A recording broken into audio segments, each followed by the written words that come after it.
आओ तो वचन की ओर चले और बाइबल से प्रकाश की पोथी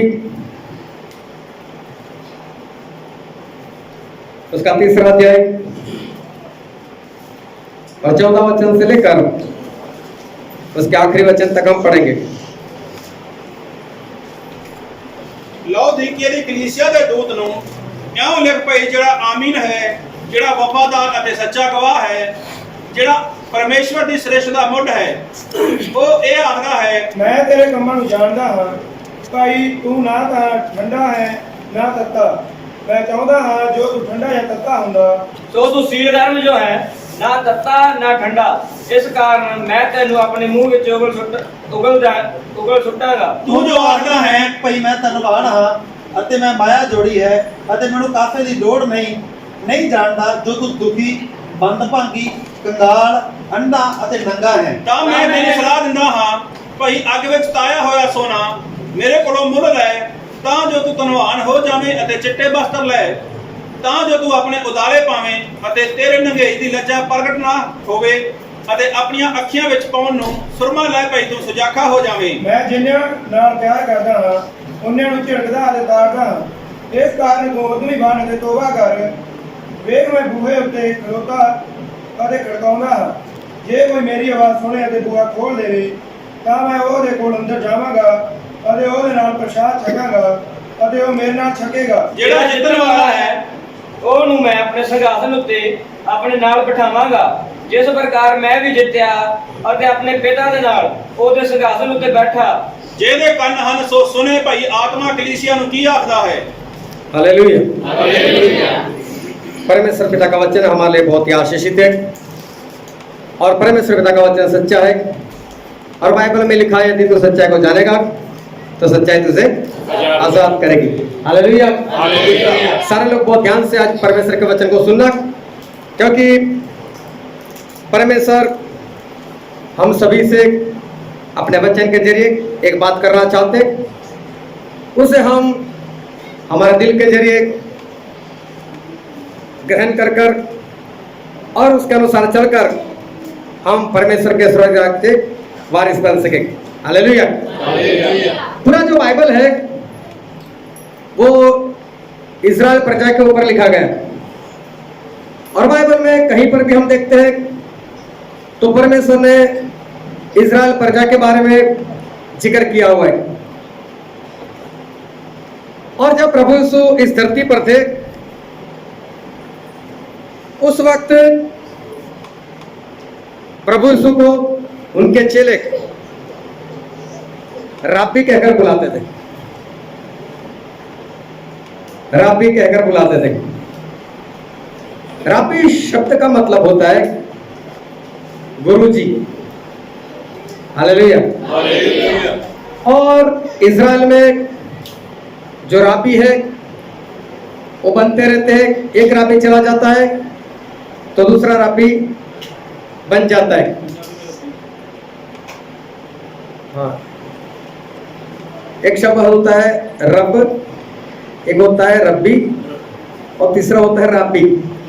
उसमें सबसे जो ऊपर है वो है राबी। हालेलुया। इज़राइल में आज भी रब्बी होते।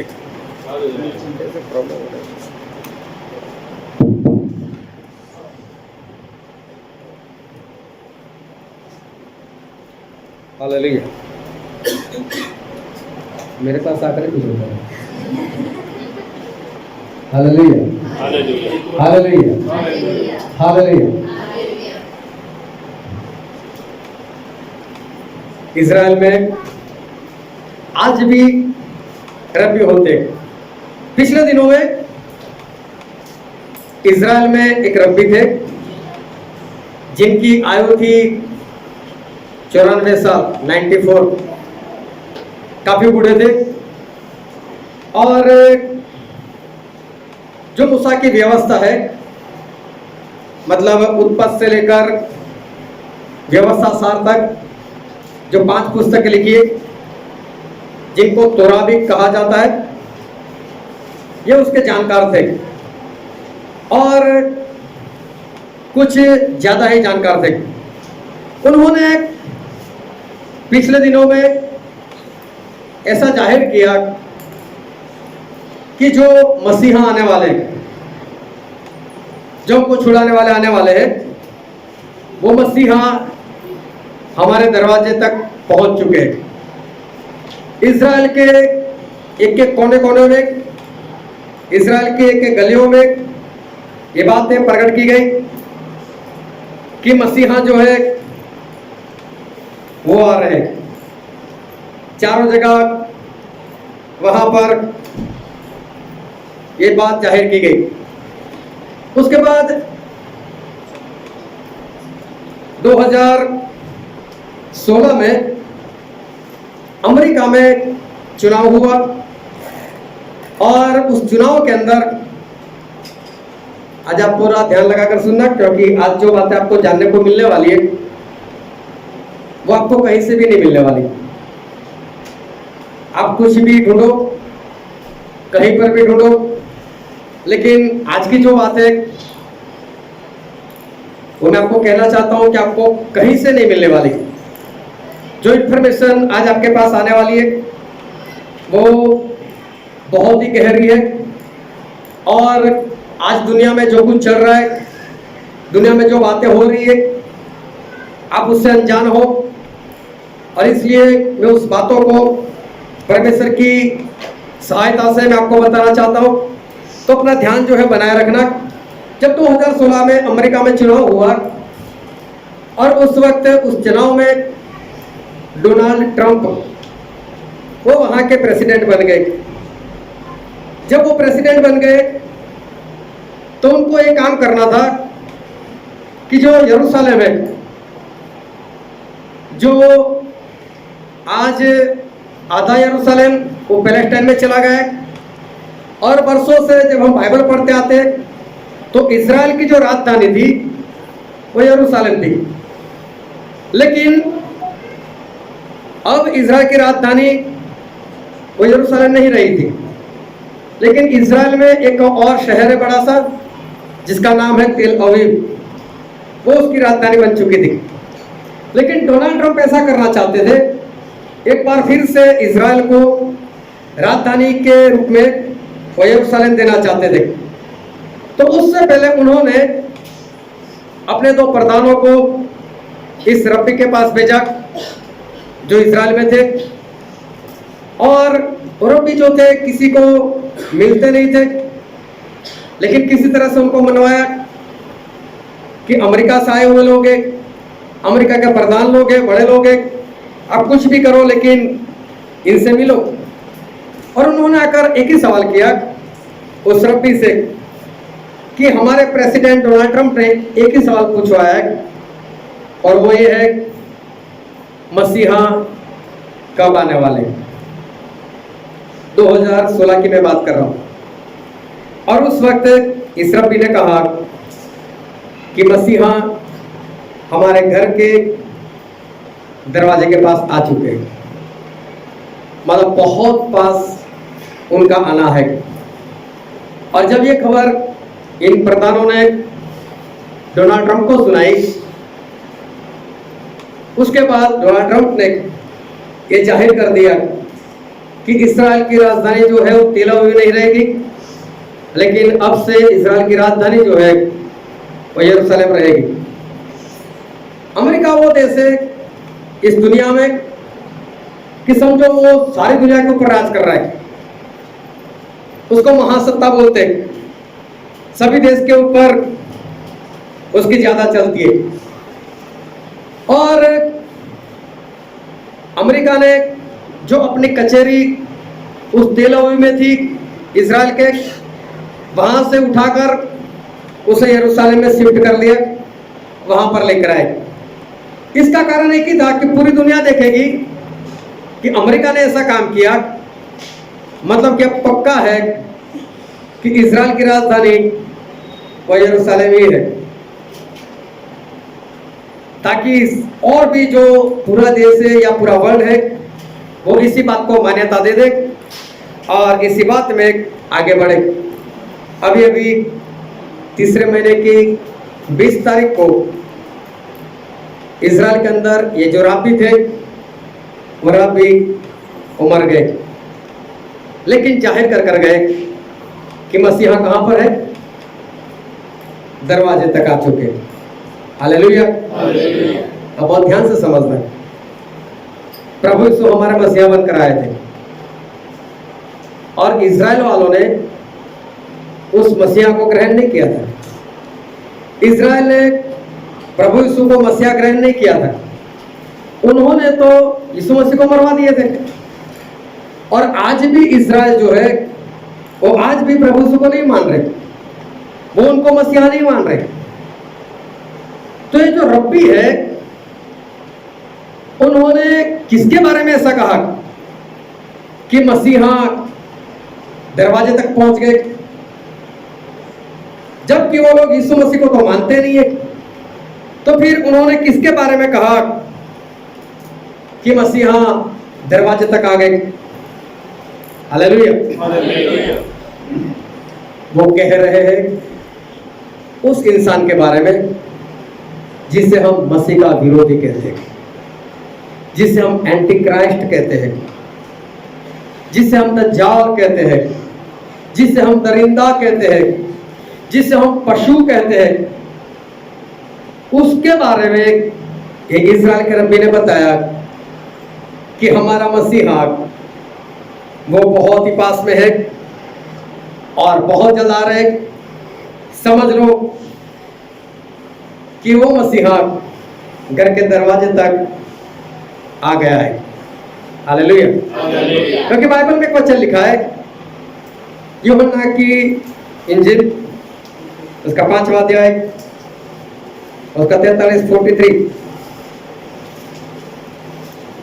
यूहन्ना 5 का 43। मैं अपने पिता के नाम उते आया हाँ अते तुसी मेनू नहीं मनदे। प्रभु से ऐसा कहते हैं कि मैं मेरे पिता के नाम से आया, मतलब मैं परमेश्वर के नाम से आया, लेकिन आप मुझे नहीं मानते।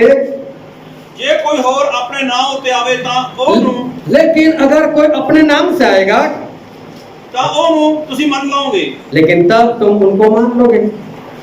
हालेलुया। जो सही में मसीहा थे बोले मुझे नहीं माना आप लोगों ने, मैं मेरे नाम से नहीं आया, मैं मेरे पिता के नाम से आया। लेकिन जब कोई और आएगा, एक भविष्यवाणी थी, जब कोई और आएगा अपने खुद के नाम से आएगा और बोले तुम उसको मानोगे। हालेलुया। ये था मसीह का विरोधी, और उसके बारे में कहा गया कि वो बहुत ही पास में है। समझो कि हमारे घर के दरवाजे तक पहुंच गए। आप सब लोग काफी कुछ सीखे हुए, और इतना भी मालूम है कि मसीह का विरोधी अगर एक बार आ गया तो इसका मतलब है पवित्र आत्मा का काम खत्म हो गया। हालेलुया। जब पवित्र आत्मा का काम बंद हो जाएगा उसी वक्त ये मसीह का विरोधी जो है वो आएगा। इसका दूसरा मतलब ये है कि पवित्र आत्मा का काम बंद होने का वक्त जो है वो बहुत ही करीब आ गया है, और बहुत ही करीब है।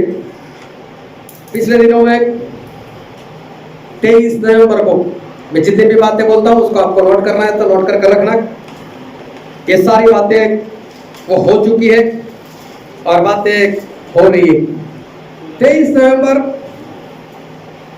2020 में सऊदी अरेबिया जो देश है जिसमें सारे मुसलमान लोग रहते, जो इजराइल के पास पड़ता है, और जो इस्माइल से जो लोग पैदा हुए उसकी अंश से है ये लोग,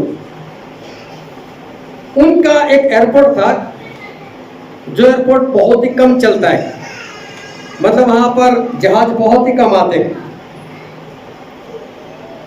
ऐसे एक एयरपोर्ट पर आधी रात में 23 नवंबर 2020 में आधी रात में एक जहाज आया और उसमें से एक वेरी वेरी इंपॉर्टेंट VVIP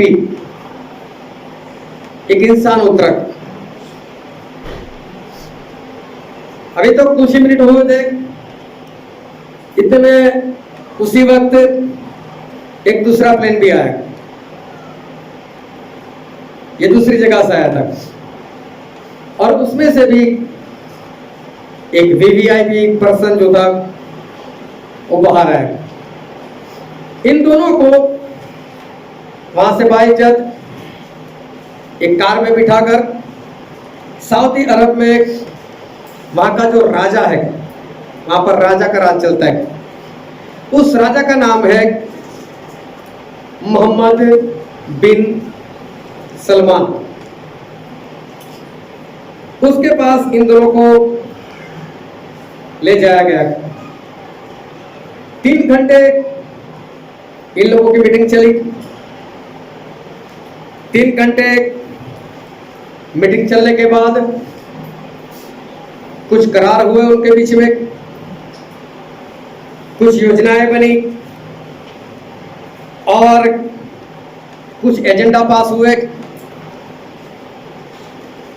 और कुछ सीक्रेट एग्रीमेंट, सीक्रेट योजनाएं जो है उन लोगों ने बनाई।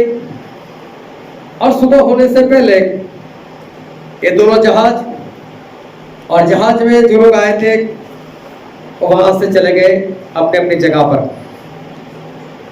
उसमें से जो पहला जहाज आया था उसमें से जो भाई साहब बाहर आए थे वो थे इजराइल के प्राइम मिनिस्टर बेंजामिन नेतन्याहू।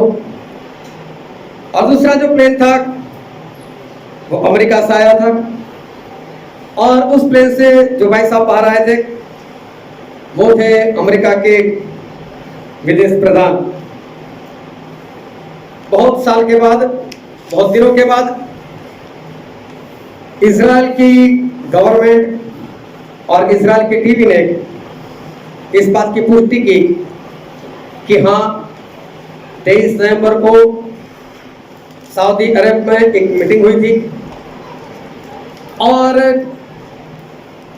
वो मीटिंग जो थी वो वहां के राजा के साथ हुई थी और इजराइल के प्राइम मिनिस्टर, अमेरिका के विदेश प्रधान और मोहम्मद बिन सलमान, इनके बीच में कुछ हुआ। और ध्यान से समझना, इस सऊदी अरेबिया के उत्तरी हिस्से में जहां पर लाल समुद्र पड़ता है, ये लाल समुद्र वो है जिसको मूसा ने फाड़ दिया था और जिसमें से होकर इजराइल प्रजा वो अपने देश में चली गई थी। उस जगह पर ये सऊदी अरब के उत्तरी हिस्से में जहां पर लाल समुद्र पड़ता है वहां पर सऊदी अरब एक बड़ा शहर बना रही है। हालेलुया। हालेलुया। जो मैं इंफॉर्मेशन दे रहा हूं वो आपको गूगल पर सर्च करने से मिलेगी, लेकिन जैसे जैसे आगे चलते जाएंगे ऐसी गहरी बातें आएगी और उसके बाद आपको गूगल पर भी नहीं मिलेगी। लेकिन कहां पर मिलेगी वो भी मैं आपको बताऊंगा और आप वहां पर जाकर उसको ढूंढ सकते हैं। तो सऊदी अरब के उत्तर हिस्से में जहां पर लाल समुद्र पड़ता है वहां पर एक जगह है, उस जगह का नाम है तबुक। और ये तबुक नाम का जो एरिया है वहां पर अभी एक बड़ा सा शहर बन रहा है, एक बड़ा शहर बन रहा है। शहर इतना बड़ा है कि अमेरिका का जो न्यूयॉर्क शहर है काफी बड़ा है। ऐसे 35 न्यूयॉर्क शहर अगर एक जगह पर इकट्ठा कर लो, इतने बड़े एरिया में ये लोग एक बड़ा शहर बना रहे हैं। उस शहर का नाम दिया है इन लोगों ने नियोम।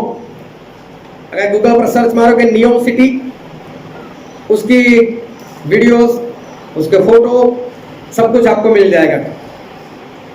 नियोम जो नाम है NEOM, यह जो शब्द है उसमें नियो NEO, यह जो शब्द है वो है यूनानी लैंग्वेज का। इसका मतलब होता है न्यू, नया। और जो एम है वो अरबी लैंग्वेज का अल्फाबेट है और उसका मतलब निकलता है फ्यूचर, भविष्य, न्यू फ्यूचर, नया भविष्य। जो इस शहर को जो नाम दिया गया है वो नाम है नियो, मतलब कि नया शहर, नया फ्यूचर। हालेलुया। बहुत ध्यान से इस बात को समझते रहना कि परमेश्वर हमको क्या बताना चाहते हैं। वहां पर एक पहाड़ है, उस पहाड़ का नाम है जबले। उस जबले नाम के पहाड़ के ऊपर एक बड़ा सा महल बन रहा है। तकरीबन ये महल अभी पूरा होने को आया है। अभी तक पूरा नहीं हुआ, लेकिन पूरा होने को आया है। जो महल बन रहा है उसका जो कलर है पूरा सफेद, पूरा चिट्टा कलर उसको लगाया गया है और उस महल का नाम दिया गया है किंगडम पैलेस। मतलब एक ऐसा महल जहां से राज किया जाएगा। और ये जो महल है वो मसीह के विरोधी के लिए बनाया गया है। हालेलुया।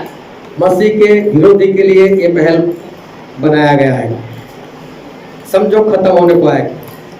मैं जो कहना चाहता हूं कि देखो जो अंत है वो कितना पास आ रहा है। मसीह के विरोधी के लिए देखो कैसी कैसी तैयारियां हो रही। ये जो शहर बन रहा है उसका जो खर्च है वो है $500 बिलियन, मतलब 500 अरब अमेरिका के डॉलर।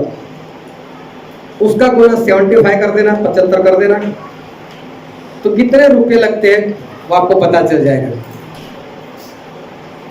इतना बड़ा महंगा जो है ये एक शहर बन रहा है।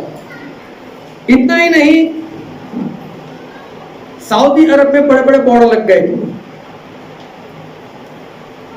ये जो शहर बन रहा है उसके लिए, और बड़े बड़े बोर्ड बनाकर उसके ऊपर इंग्लिश में ऐसा लिखा है और साथ में उनकी लैंग्वेज में ऐसा लिखा है विजन 2030। मतलब कि 2030 का हमारा जो लक्ष्य है, हमारा जो विजन है वो ये सिटी है। ये जो शहर बन रहा है उसके 3 लेवल है। जैसे हम इस धरती पर घूमते हैं ना, ये एक ही लेवल है, इसके ऊपर कोई लेवल नहीं है। लेकिन ये जो शहर बन रहा है उसके 3 लेवल है। ये धरती वाला, उसके ऊपर एक लेवल और बनाएंगे, उसके ऊपर एक लेवल और बनाएंगे, और सबसे ऊपर वाला जो लेवल है वहां पर बड़े बड़े गार्डन, इंसान को घूमने के लिए, चलने के लिए। बीच वाला जो लेवल है वहां पर ट्रांसपोर्टेशन, मतलब कार, ट्रक वगैरह चलेंगे। और सबसे नीचे वाला जो लेवल है वहां पर स्कूल होगी, कॉलेज होगी, अस्पताल होंगे, और ये सारा कुछ 3 लेवल में ये शहर बनाया जाएगा। बन भी रहा है और काफी हद तक वो पूरा भी हो चुका है। उनके पास बहुत ही जबरदस्त टेक्नोलॉजी है। इतनी बढ़िया इनके पास टेक्नोलॉजी है कि उस टेक्नोलॉजी के जरिए वो लोग वहां पर जो टैक्सी चलाएंगे, जो कार चलाएंगे, वो हम जैसे चलाते हैं वैसे नहीं है। वो हवा में उड़ने वाली टैक्सी है। वहां पर चलने वाली कोई कार वहां पर नहीं है। वहां पर सिर्फ उड़ने वाली कारें होंगी। और इसलिए पूरे शहर में एक जगह से कहीं पर भी जाना हो सिर्फ आधा घंटा, एक कोने से दूसरे घंटे में जाने के लिए ज्यादा से ज्यादा आधा घंटा लगेगा। वहां का जो एयरपोर्ट है वो इतना बढ़िया बनाया है कि वहां से दुनिया के किसी भी बड़े देश में जाने के लिए, बड़े शहर में जाने के लिए सिर्फ 8 घंटे लगेंगे। सिर्फ 8 घंटे। अगर आज यहाँ से हमको अमेरिका जाना हो तो तकरीबन 25-30 घंटे लग जाते हैं, लेकिन इन लोगों ने इस तरह से सब कुछ तैयार किया है कि सिर्फ 8 घंटे में हवाई जहाज से वो दुनिया के किसी भी देश में पहुंच सकते हैं। वहां पर होटल, अस्पताल, स्कूल, कॉलेज या कहीं पर भी कोई भी इंसान काम नहीं करेगा, सिर्फ और सिर्फ रोबोट काम करेंगे। इंसान को सिर्फ बसना है, लेकिन सारे काम जो है वो सारे काम वहां पर रोबोट करने वाले हैं। अगर किसी का ऑपरेशन करना है रोबोट करेगा, बच्चों को पढ़ाना है तो भी रोबोट पढ़ाएगा, किसी होटल में खाना खाना है रोबोट ही बनाएगा। हालेलुया, समझ में आ रहा है? 500 अरब डॉलर और ये सब कुछ काम वहां पर हो रहा है। क्या ये काम सऊदी अरब कर रहा है? क्या ये काम इजराइल कर रहा है? क्या ये काम अमेरिका वाले कर रहे हैं? तीनों ने मिलकर तय किया था ऐसा करना है और कर रहे हैं। लेकिन क्या 500 बिलियन डॉलर क्या अमेरिका की ताकत है खर्च करे, वो भी सऊदी अरब में? क्या इजराइल की ताकत है तो इतना सऊदी अरब में खर्च करे? क्या सऊदी अरब खुद की ताकत है कि वो इतना खर्च करे? ये सारा खर्च जो कर रहा है वो एक संस्था है, वो ध्यान समझ। उस संस्था का नाम है सीक्रेट सोसाइटी, उसका दूसरा नाम है इल्यूमिनाटी। हालेलुया। हालेलुया। पिछली बार मैंने कुछ बातें इल्यूमिनाटी के बारे में बताई थी, अगर किसी को याद हो। सुना था कि नहीं? हाँ जी। मैंने बोला था इसके बारे में सर्च मारना। इल्यूमिनाटी ये एक ऐसी संस्था है जो शैतान को मानते हैं। पिछले दिनों में रसिया और यूक्रेन का युद्ध हो रहा था, और जब ऐसा वातावरण था युद्ध होने का, तब पुतिन को, जो वहां के रसिया के प्रेसिडेंट थे, उनको किसी ने बोला, भाई साहब आप इस युद्ध को रोक सकते हो, रोक लो इसको। और मालूम है पुतिन ने क्या उत्तर दिया था? हमारी गवर्नमेंट में एक और गवर्नमेंट है, उस गवर्नमेंट में बाहर वाले लोग हैं और उसके ऊपर मेरा कोई कंट्रोल नहीं। मेरी सरकार में एक सरकार और है और वो सरकार में जो लोग हैं बाहर से है और मेरा उनके ऊपर कोई कंट्रोल नहीं। मैं कुछ नहीं कर सकता, चाहे मेरा देश है, मैं कुछ नहीं कर सकता। वो लोग मुझे कंट्रोल करते हैं और मुझे उसके हिसाब से मुझे चलना पड़ता है। जब बिल क्लिंटन अमेरिका के प्रेसिडेंट थे तो अमेरिका में एक इलाका है, उस इलाके का जो नाम है उसको बोलते हैं एरिया 51। मैं जो बोलता हूं अगर आपको नोट करना नोट कर लेना और इसको सारा गूगल पर सर्च कर लेना तो पता चलेगा कि सारी बातें कहीं हवा में तो नहीं चल रही, ये सब कुछ चल रहा है सब। तो अमेरिका में एक इलाका है, उस इलाके को बोलते हैं एरिया 51। और किसी ने बिल क्लिंटन को यह सवाल कर दिया कि साहब आप एरिया 51 में कभी गए हो? और उन्होंने उत्तर दिया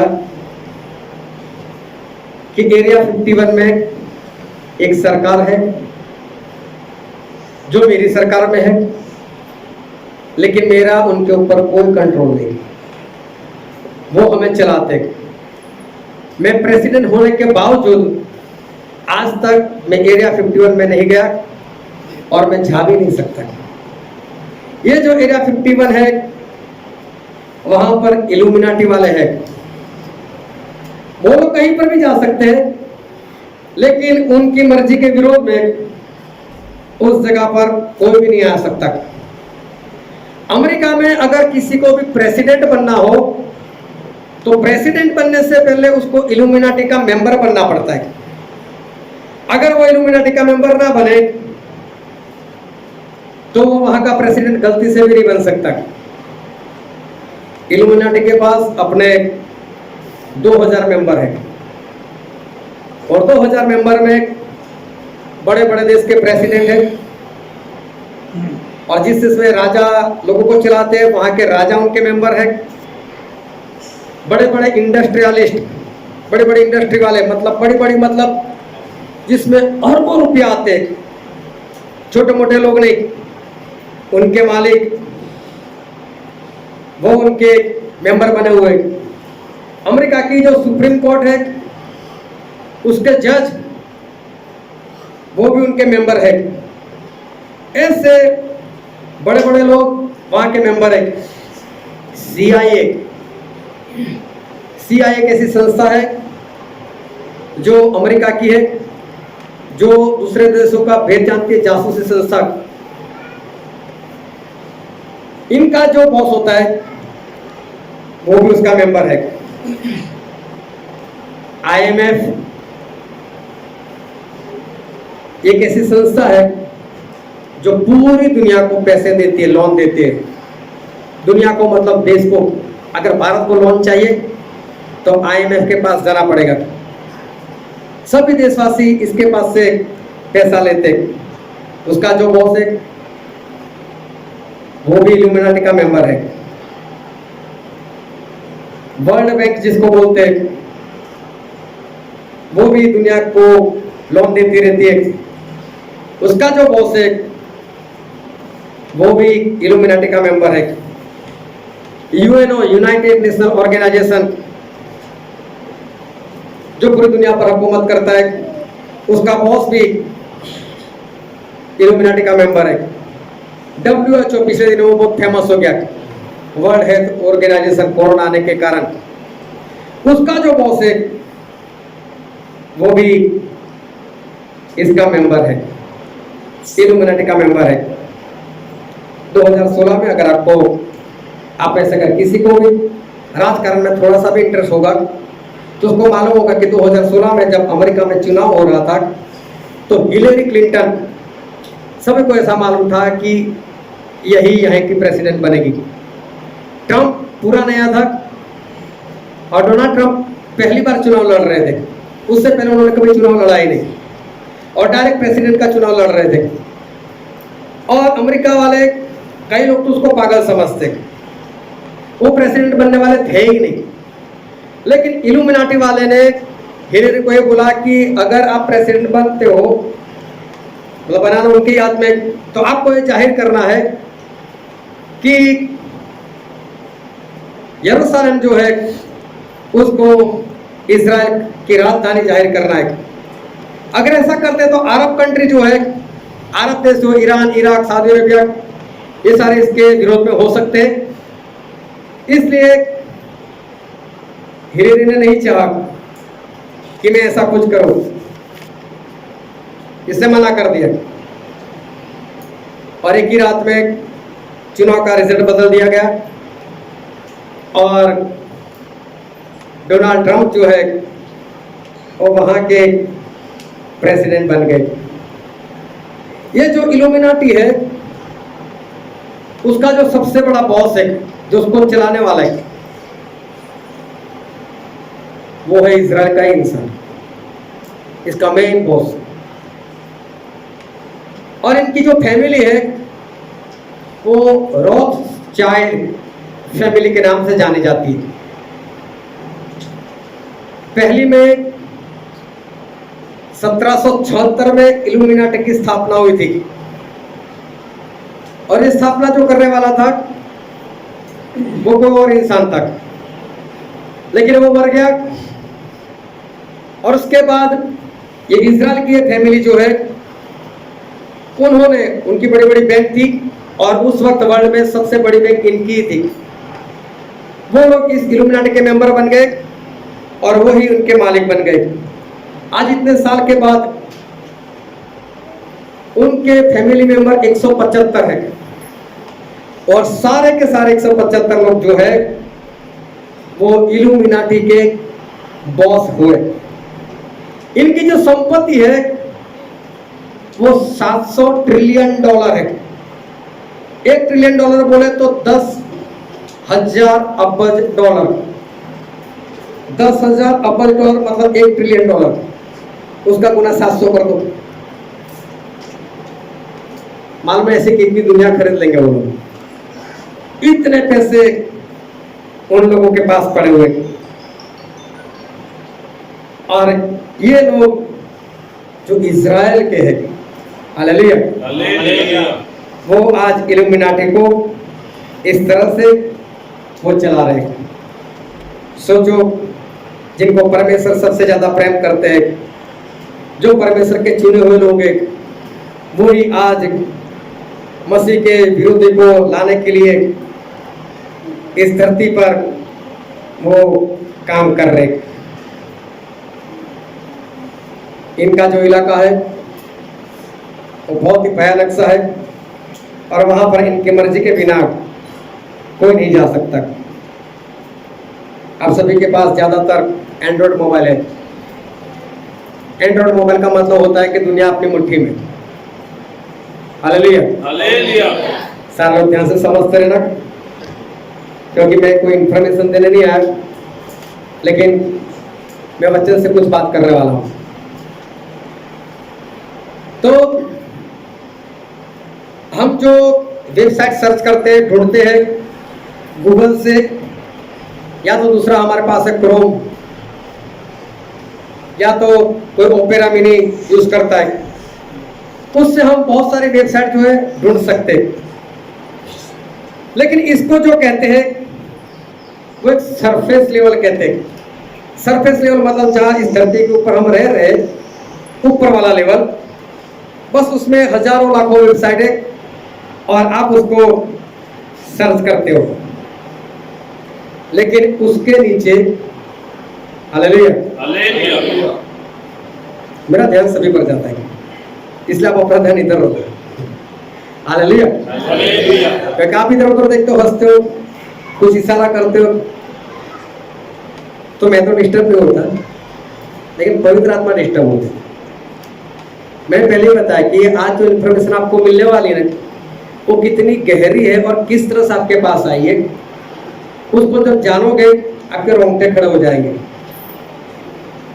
और अभी मैं जो बात बताने के लिए जा रहा हूं वो ऐसी बात है आपको कभी नहीं मिलेगी, कितना भी ढूंढो नहीं मिलेगी। मैं रास्ता भी बता दूंगा, रास्ता बताने के बाद भी आप नहीं ढूंढ सकते उसको। तो हम जो वेबसाइट को कुछ सर्च करते हैं वो सरफेस लेवल है। उसके नीचे एक और हिस्सा है, उसको बोलते हैं डीप वेब। मतलब थोड़ा गहराई में जाओ और गहराई में जाकर उसमें जो सारी वेबसाइट है उसको सर्च करो। इस डीप वेब में कोई भी नहीं जा सकता। अब मैं वहां की बातें बताना चाह रहा हूं। इस डीप वेब में कोई भी नहीं जा सकता। वहां पर जो बड़े बड़े देश की गवर्नमेंट है और जो बड़े बड़े इंडस्ट्रियलिस्ट है, उनकी सीक्रेट बातें, उनकी गोपनीय बातें, उनकी गुप्त बातें उस डीप वेब में वहां पर रखी हुई है। वहां पर कोई जा ही नहीं सकता, जाएगा तो उसको पता चलेगा। उसके नीचे एक और वेब है, तीसरा लेवल नीचे गहराई में, उसको बोलते हैं डार्क वेब। देखो, सरफेस लेवल, सरफेस वेब, उसके नीचे डीप वेब, उसके भी नीचे है डार्क वेब। यह बहुत ही भयानक जगह है। सिर्फ सर्च करने के लिए मैं बोलता हूं, इसमें सर्च करना भी बहुत भयानक है। वहां पर किसको किडनैप करना है, और किसको किडनैप मतलब हमारे जैसे लोगों की बात नहीं। कोई बड़ा प्रेसिडेंट है, कोई बड़ा इंडस्ट्रियलिस्ट है, ऐसे बड़े बड़े को किडनैप करने वाली बात, ऐसी बातें वहां पर होती है। आपने सुना होगा बिटकॉइन, कई लोग उसमें फंसे भी है। सुना है बिटकॉइन के बारे में? सुना है कि नहीं? एक डिजिटल करेंसी है, उससे वहां पर व्यापार होता है। अगर वहां पर किसी को किडनी चाहिए, किडनी मिल जाएगी। आंखें चाहिए, वहां पर आंखें मिल जाएगी। और ये जो डार्क वेब है, उसका एक रूम है, उस रूम को कहते हैं रेड रूम, लाल रूम। और वहां पर इंसान की बोली बोल लगती है। वहां पर अगर समझो किसी की आंखें कमजोर हो गई, तो वहां पर सारे इंसान मौजूद है। वेबसाइट के ऊपर दिखेगा कौन सा मुझे पसंद है, इसकी चाहिए आंखें, पैसे लगाओ। उसको बेहोश नहीं किया जाता है, डायरेक्ट उसकी आंखों में हाथ डालकर आंखें खींचकर दे देते हैं। ये रेड रूम जो है, वहां पर ये सारी बातें जो है वो हो रही है। और अभी उससे भी खतरनाक, उससे भी नीचे वाले एक वेब में मैं लेकर चलता हूं आपको, और उसको कहते हैं मारियाना वेब। हालेलुया। इसको कहते हैं मारियाना वेब। और ये जो मारियाना वेब है, वो इल्यूमिनाटी की है। आप जो इल्यूमिनाटी को सर्च कर कर जो ढूंढे निकालते हो ना, ये तो ऊपर वाली बात है, समझ लो 1% भी नहीं है। अगर उसके बारे में डिटेल से जानना हो तो मारियाना वेब में जाना पड़ता है, जो सबसे गहराई में, सबसे नीचे। उसके अंदर इल्यूमिनाटी के सारे प्लान, उनके सारे एजेंडा और एलियंस की बातें लोग करते हैं, उसकी भी सारी बातें जो है वो वहां पर मारियाना वेब में मिल जाएगी। इसको मारियाना नाम क्यों दिया है? इसको देने का कारण ये है कि पैसिफिक समुद्र जो है, उस पैसिफिक समुद्र में एक जगह है, उस जगह को मारियाना कहते हैं। ये एक समुद्र खाड़ी है, समुद्र का एक हिस्सा पड़ता है। और जब चांद आधा होता है ना, उसी सेट में ये मारियाना ट्रेंच बोलते हैं, खाड़ी बोलते हैं, वो वहां पर आई हुई। उसकी लंबाई जो है 2550 किलोमीटर की, इतनी लंबी ये खाड़ी है। उसकी जो चौड़ाई है 69-70 में 1 कम किलोमीटर की है। और उसकी जो गहराई है वो 10,984 मीटर, मतलब कि 36,000 फीट उसकी गहराई है। समुद्र का सबसे गहरा हिस्सा यही है। और मारियाना वेब भी सबसे गहरी है, इसलिए इन लोगों ने इसका नाम मारियाना रखा है। समुद्र के बीच में जो चलती है उसको सबमरीन कहते हैं, ऊपर चलती है उसको स्टीमर कहते हैं, लेकिन पानी के नीचे जो चलती है उसको सबमरीन बोलते हैं, वो पानी के नीचे चलती है। लेकिन ये मारियाना जो खाड़ी है वो इतनी गहरी है कि अगर वहां पर ये सबमरीन चली जाए तो वो भी फट जाएगी। इतना पानी उसके अंदर है कि वो झेल नहीं सकती। सबसे बड़ा पहाड़ जो है वो हमारा हिमालय, और उसके सबसे बड़ा जो शिखर है वो है एवरेस्ट। अगर उसको भी यहाँ पर डुबो दिया जाए तो भी उसके ऊपर 2 या 3,000 फीट पानी उसके ऊपर रहेगा। इतना गहरा यहाँ पर समुद्र है, इसीलिए इन लोगों ने इसका नाम रखा है मारियाना। हालेलुया। अभी देखो इस सारी वेबसाइट में कैसे जाया जाता है वो मैं बताता हूँ। जाना बहुत भयानक है। इसके लिए एक सॉफ्टवेयर आपको इंस्टॉल करना पड़ता है, और सॉफ्टवेयर का नाम है ओनियन। और ओनियन बोले तो प्याज। तो प्याज में कैसा होता है, एक छिलका निकालो, अंदर और है, दूसरा निकालो, तीसरा निकालो, निकलते ही जाता है जब तक कि वो खत्म ना हो जाए। और इसीलिए ऊपर सरफेस वाली जो वेब है उसको छोड़कर अगर गहराई में जाना है तो ये ओनियन जो सॉफ्टवेयर है वो आपको डाउनलोड करना पड़ेगा। और जैसे ही आपने डाउनलोड किया वैसे ही इल्यूमिनाटी को घंटी बज जाएगी। कौन सी जगह पर किसने ये ओनियन सॉफ्टवेयर जो है उसको डाउनलोड किया हुआ है, उनको उसी वक्त तुरंत पता चल जाएगा। इनकी इतनी सारी वेबसाइट है और एक के बाद अगर गहराई में जाना है तो एक वेबसाइट में अगर आप जाओ तो वहां पर आपको कुछ सवाल जवाब किए जाते हैं। वो सवालों का अगर आप सही जवाब दोगे तो वहां से आपको एक पासवर्ड मिलेगा। उस पासवर्ड से आप उसके गहराई में जा सकते हो। उसके गहराई में जाने के बाद फिर सवाल जवाब, अगर सही जवाब दे दिया तो वहां पर एक बार फिर पासवर्ड। इससे करते करते करते आप मारियाना वेब में आप पहुंच सकते हो। हालेलुया। बहुत दिमाग की जरूरत है, हिम्मत की भी बहुत जरूरत है, क्योंकि ऐसा करने से उनको पता चल जाएगा। बहुत ध्यान समझना, हो सकता है आपको भी सवाल होगा मेरे पास ये सारी बातें कहां से। हालेलुया। और सारी बातें मैं आपको बताने वाला हूं कि मेरे पास ये सारी बातें कैसे हैं और मैं सारी बातें कैसे जानता हूं। एक संस्था और है जिसका नाम है फ्रीमेशन। ये फ्रीमेशन आज से तकरीबन 250 साल पहले पूरे वर्ल्ड में फैली हुई थी।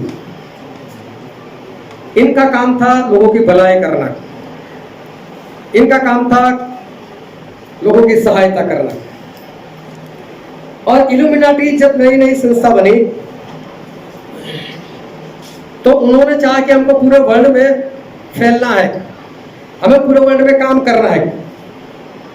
और ये लोग तो शैतान को मानते, तो इन लोगों ने क्या किया कि ये जो फ्रीमेशन का नाम इन्होंने सुना के पूरे वर्ल्ड में फैले हुए लोग हैं, इन्होंने अपने मेंबर को बोल दिया सभी लोग जाओ और फ्रीमेशन के मेंबर बनते जाओ, हर देश में जाओ और वहां के मेंबर बनते जाओ। ये लोग वहां के मेंबर बने और फ्रीमेशन जो लॉज है, ये जो संस्था है, उसको उन्होंने अपने वश में कर लिया।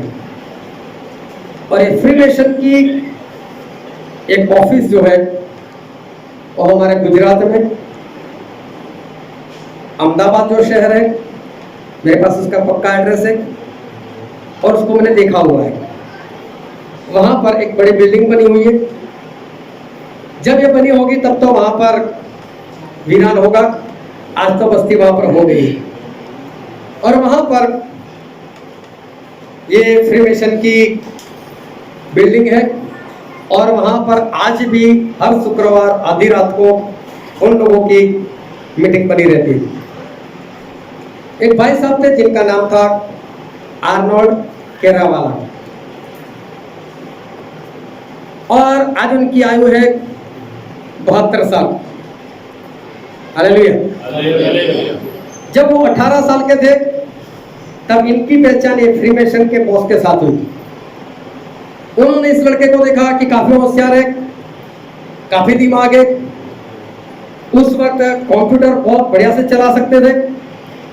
और उन्होंने इसको देखा, इसके साथ कुछ संबंध बनाया और फिर उनको ये ऑफर की कि आप यहाँ के बॉस बन जाओ।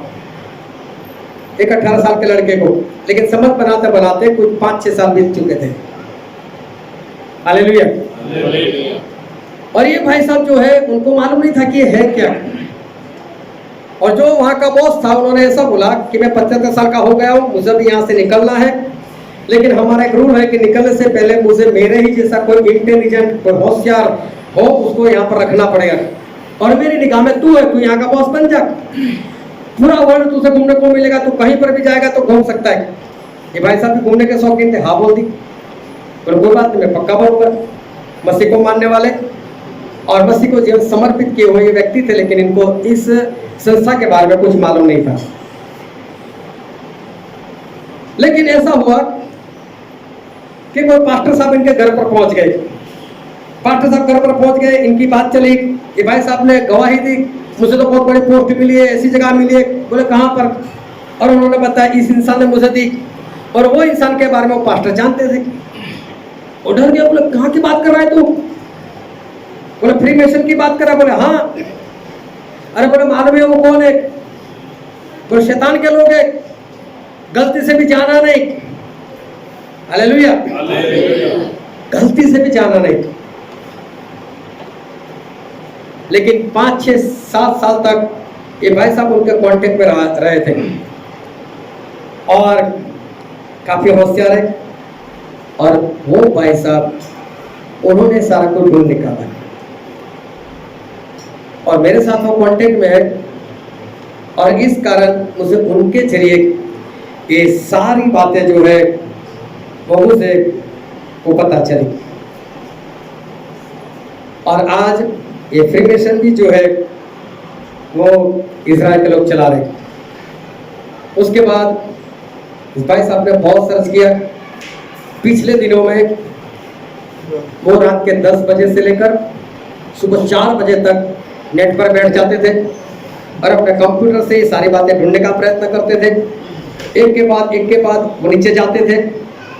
काफी होशियार थे, और इसलिए वो आगे बढ़े, और उन्होंने काफी कुछ उन्होंने हासिल किया। इनका एजेंडा है कि पूरी दुनिया ना रहे, लेकिन एक देश बनकर रहे। एक देश, एक धर्म, एक करेंसी, एक ही कानून।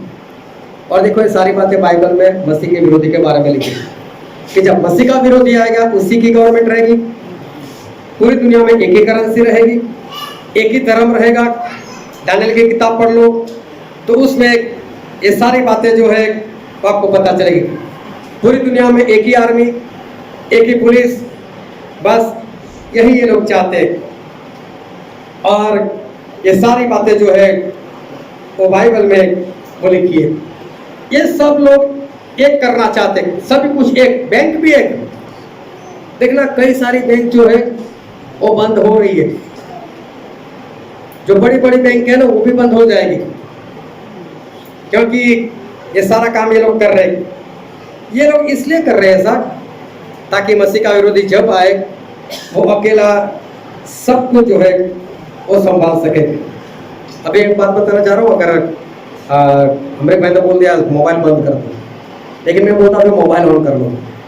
ऑन करना मतलब रिंग ऑन नहीं करना है। लेकिन आपने गूगल पर सर्च मारकर इतना लिखो कि $1 नोट, $, हालेलुया। एक ऐसा फोटो आएगा, देख लेना। एक तो निकाल दो, कोई बात नहीं, मोबाइल से ये निकाला बहुत जरूरी है।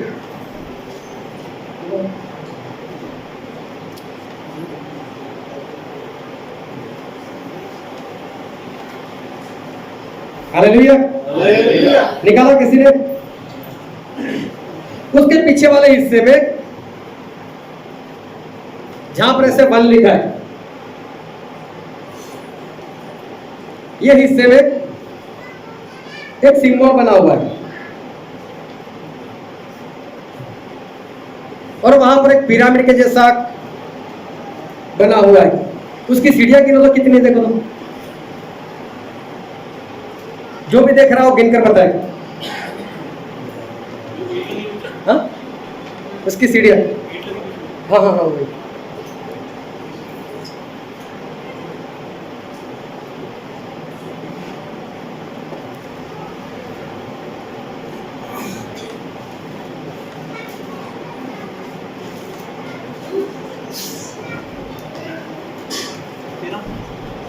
हालेलुया। देखो 13 सीढ़ियां बनी हुई। अरे मालूम है 13 अंक किसको बोलते हैं? 13 अंक जो है वो लोग शैतान का अंक बोलते हैं, मालूम है? कभी भी देखना ज्यादातर लोग 13 नंबर नहीं रखते।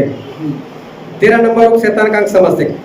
फिर उसके ऊपर एक जो पिरामिड बनाई, उसके ऊपर सबसे ऊपर एक आंख बनी हुई है ना? है कि नहीं? हाँ, इस आंख को बोलते हैं, चलो, इस आंख को बोलते हैं शैतान की आंख, लेकिन वो लोग बोलते हैं परमेश्वर की आंख, क्योंकि वो लोग ल्यूसीफर को, शैतान को अपना परमेश्वर समझते हैं। इसलिए वो लोग बोलते हैं कि परमेश्वर की आंख है, एक आंख पूरी दुनिया को देख रही। उसके ऊपर जो गोलाई है, वो गोलाई में कुछ लिखा हुआ है, और गोलाई में ऐसा लिखा है, कोई पढ़ सकता है? एनोड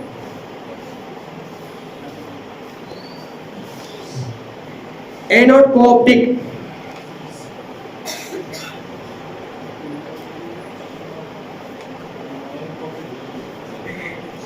हालेलुया, ऐसा लिखा है एनोड कोऑप्टिस, और उसका मतलब होता है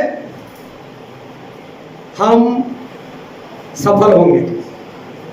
हालेलुया। ये इंग्लिश लैंग्वेज नहीं है, ये लैंग्वेज है लैटिन, लैटिन भाषा में उसके ऊपर लिखा हुआ है। फिर नीचे की ओर लिखा हुआ है नोवस ऑर्डो सेक्लोरम, ये भी दूसरी लैंग्वेज, इंग्लिश लैंग्वेज नहीं, हमारी लैंग्वेज नहीं, और उसका मतलब होता है न्यू वर्ल्ड ऑर्डर। देखो, बाकायदा अमेरिका का जो $1 है उसके ऊपर ये लोगो है, और ये जो लोगो है, ये जो निशान बना है, वो है इल्यूमिनाटी का, ये उसका लोगो है। और देखो, अमेरिका के डॉलर के ऊपर उसको रखा हुआ है। फिर उसके सबसे नीचे देखो तो क्या लिखा है? The great seal. हालेलुया, मतलब महान मोहर।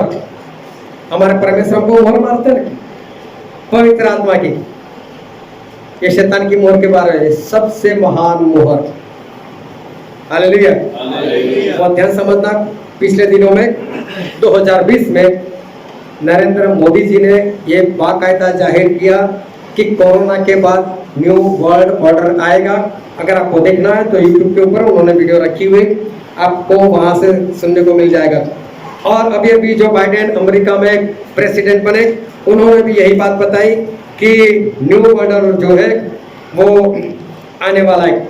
और ये जो इल्यूमिनाटी है, उसके पास इतना पावर है कि वो बहुत कुछ कर सकता है। इल्यूमिनाटी में सिर्फ 2 ही धर्म के लोग हैं, एक है मसीह धर्म वाले और दूसरे हैं यहूदी धर्म वाले। बस दोनों बाइबल को मानने वाले लोग ही है जो ये सारे शैतान वाले काम कर रहे हैं। उनका मानना ऐसा है कि परमेश्वर ने इस धरती को छोड़ दिया, और अब जो धरती है वो शैतान के वश में। और बाइबल में बात लिखी भी है, पहला यूहन्ना में उसका 5वां अध्याय पढ़ोगे, 19 और 20 वचन पढ़ोगे तो वहां पर लिखा हुआ है कि ये जो तो पढ़े लो उसको, पहला यूहन्ना 5, 19 और 20।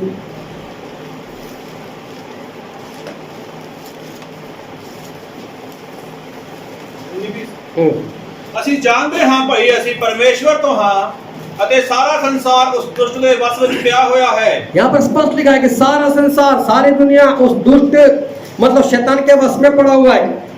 तो इन लोगों का मानना है कि परमेश्वर ने छोड़ दिया तभी ऐसा हुआ, परमेश्वर ने धरती को छोड़ दिया, अब शैतान के वश में है, और इसलिए अगर जिंदा रहना है तो शैतान की आराधना करनी पड़ेगी। ये इन लोगों का मानना है, और इसलिए ये लोग जो है वो शैतान की आराधना कर रहे हैं। अमेरिका में जो सैन फ्रांसिस्को है, वहाँ पर 2000 एकड़ जमीन में इनकी जगह आई हुई है। उसके बीच में हर साल इसी वक्त, ये जो जुलाई महीना चल रहा है, उसका पहला हफ्ता और दूसरे हफ्ते में ये लोग इकट्ठा होते हैं। जब इकट्ठा होते हैं तो ये लोग मानते हैं मोलेक, जिसका जिक्र बाइबल में लिखा हुआ है। मोलेक नाम का एक देवता जिसके बारे में इस बाइबल में जिक्र किया हुआ है, उसकी मूर्ति जो बनाते थे उसके हाथ ऐसे होते, दोनों हाथ ऐसे। और इजराइल के लोग जब मोलेक को मानते थे तो वो लोग क्या करते थे, उसके ऊपर बच्चे रखते थे, जिंदा बच्चा उसको बांध देते थे और नीचे आग लगाते थे, और जब वो बच्चा जले चीखे मारे तब ये लोग ढोल की जो जोरों जोरों से बजाते थे ताकि उसकी चीखने की आवाज लोगों तक ना पहुंचे। इस तरह से बाइबल में देखना कि ये सारी बातें जो है वो बाइबल में लिखी हुई है, और लोग अपने बच्चे को इस तरह से उस मोलेक देवता के आगे उसकी बलि, होम बलि जो है वो लोग करते थे। ऐसी मूर्तियां लोग बनाकर उसकी पूजा करते। आज की तारीख में अमेरिका में हर रोज 2200 बच्चे गायब हो जाते आज भी, और 2200 बच्चे वो कभी नहीं मिलते। ये जो इल्यूमिनाटी है उसका जो मेंबर है आज, उसमें एक तो बिल गेट्स, आपने नाम सुना होगा, जो बहुत दान करता है लोगों को, ये उसका मेंबर है। दूसरा इसका मेंबर है ये जो हम फेसबुक चलाते हैं और व्हाट्सएप चलाते, उसका मालिक मार्क जुकरबर्ग, ये भी उसका मेंबर है। आज वर्ल्ड में फर्स्ट नंबर जो सबसे धनवान इंसान है एलन मस्क, वो भी इल्यूमिनाटी का वो मेंबर बना हुआ है। बड़े बड़े लोग जो है वो इसके मेंबर जो है बने हुए। और अगर कोई इनका कहा हुआ नहीं मानता, इस इल्यूमिनाटी का कहा हुआ अगर कोई नहीं मानता, तो उसको उड़ाया जाता है, चाहे वो कितना भी बड़ा हो। अभी देखो कल ही जापान में कोई मर गया, जापान को प्रधान था या उसका प्रेसिडेंट था मालूम नहीं, उसको गोली मारकर मार दिया। आज नहीं तो कल देखना ये बातें बाहर आएगी, कोई आम इंसान उसको नहीं उड़ा सकता। उसके पीछे भी कहीं ना कहीं हमको ये लोग जो है वो मिलेंगे। ये संस्था जो है इल्यूमिनाटी वो सही में बहुत खतरनाक है। उसका एजेंडा है कि इस धरती पर बस्ती सिर्फ और सिर्फ 50 करोड़ रहेगी। हम 750 करोड़ लोग हैं, और ये चाहते हैं कि 700 करोड़ लोगों को मार दिया जाएगा। और इसलिए मैं आपको चेतावनी देता हूं, कभी भी कोई भी बीमार है अस्पताल में मत जाना। जैसे कोरोना आई थी ना, उसके बाद मंकी पॉक्स आया था, अभी मालूम नहीं फिर से कोरोना या कुछ भी आए, ये बस मारने का इरादा है। आपको मालूम होगा आपके करीबी रिश्तेदार कोई ना कोई तो कोरोना में मरा ही होगा।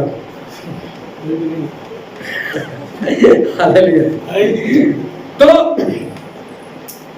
पिछले दिनों में अमेरिका में सिर्फ उन लोग बताते कि 4 लाख कोरोना में मर गए, सही में मर गए, 4 करोड़ लोग वहां पर मर गए। इनका ये काम ही है कि बस लोगों को कम करना और लोगों को मार देना। अब ये जो भाई साहब जिसकी मैंने बात की, उन्होंने सारा कुछ सर्च किया, लेकिन इल्यूमिनाटी वाले को पता चल गया, और उन्होंने अपना फॉर्म उनके ऊपर भेजा कंप्यूटर पर, बोले आप हमारे अंदर बहुत इंटरेस्ट रखते हो, हमारे मेंबर बन जाओ। और वे डर गए। इन्होंने 4 महीने तक नेट ही नहीं चलाया, उन्हें चलाना ही नहीं। उसके बाद उन्होंने फिर से नेट चालू किया, लेकिन इल्यूमिनाटी को सर्च नहीं किया। अब उनको मन में ऐसा हुआ कि ये जो एलियन से कहाँ से आते हैं, क्या है एलियंस के बारे में, क्या सच है क्या नहीं, उनका सर्च करने लगे। फिर इल्यूमिनाटी का फॉर्म है। इसका मतलब एलियन की बात फैलाने में कहीं ना कहीं इल्यूमिनाटी है। इन्होंने उस फॉर्म को डिलीट मार दिया। जैसे ही डिलीट मार दिया, उनके ऊपर एक मैसेज आ गया कि भाई साहब हम आपके ऊपर निगाह रख रहे हैं। हालेलुया। भाई साहब सोच में पड़ गए। लेकिन आप अपने मोबाइल से एक नंबर में बोलता हूँ, उसको डायल करो अभी, चाहे छोटे वाला हो चाहे बड़े वाला, *#06#, डायल भी नहीं करना है, बस इतना लिखो। देखो अपने मोबाइल में *#06#, करो सुन करो, खुद बता दे। हाँ क्या है उसके ऊपर? हाँ फिर क्या हुआ? हालेलुया। जिसके पास एंड्रॉइड होगा उसके पास 3 नंबर आएंगे, बाकी लोगों के पास 1 नंबर आएगा। हालेलुया।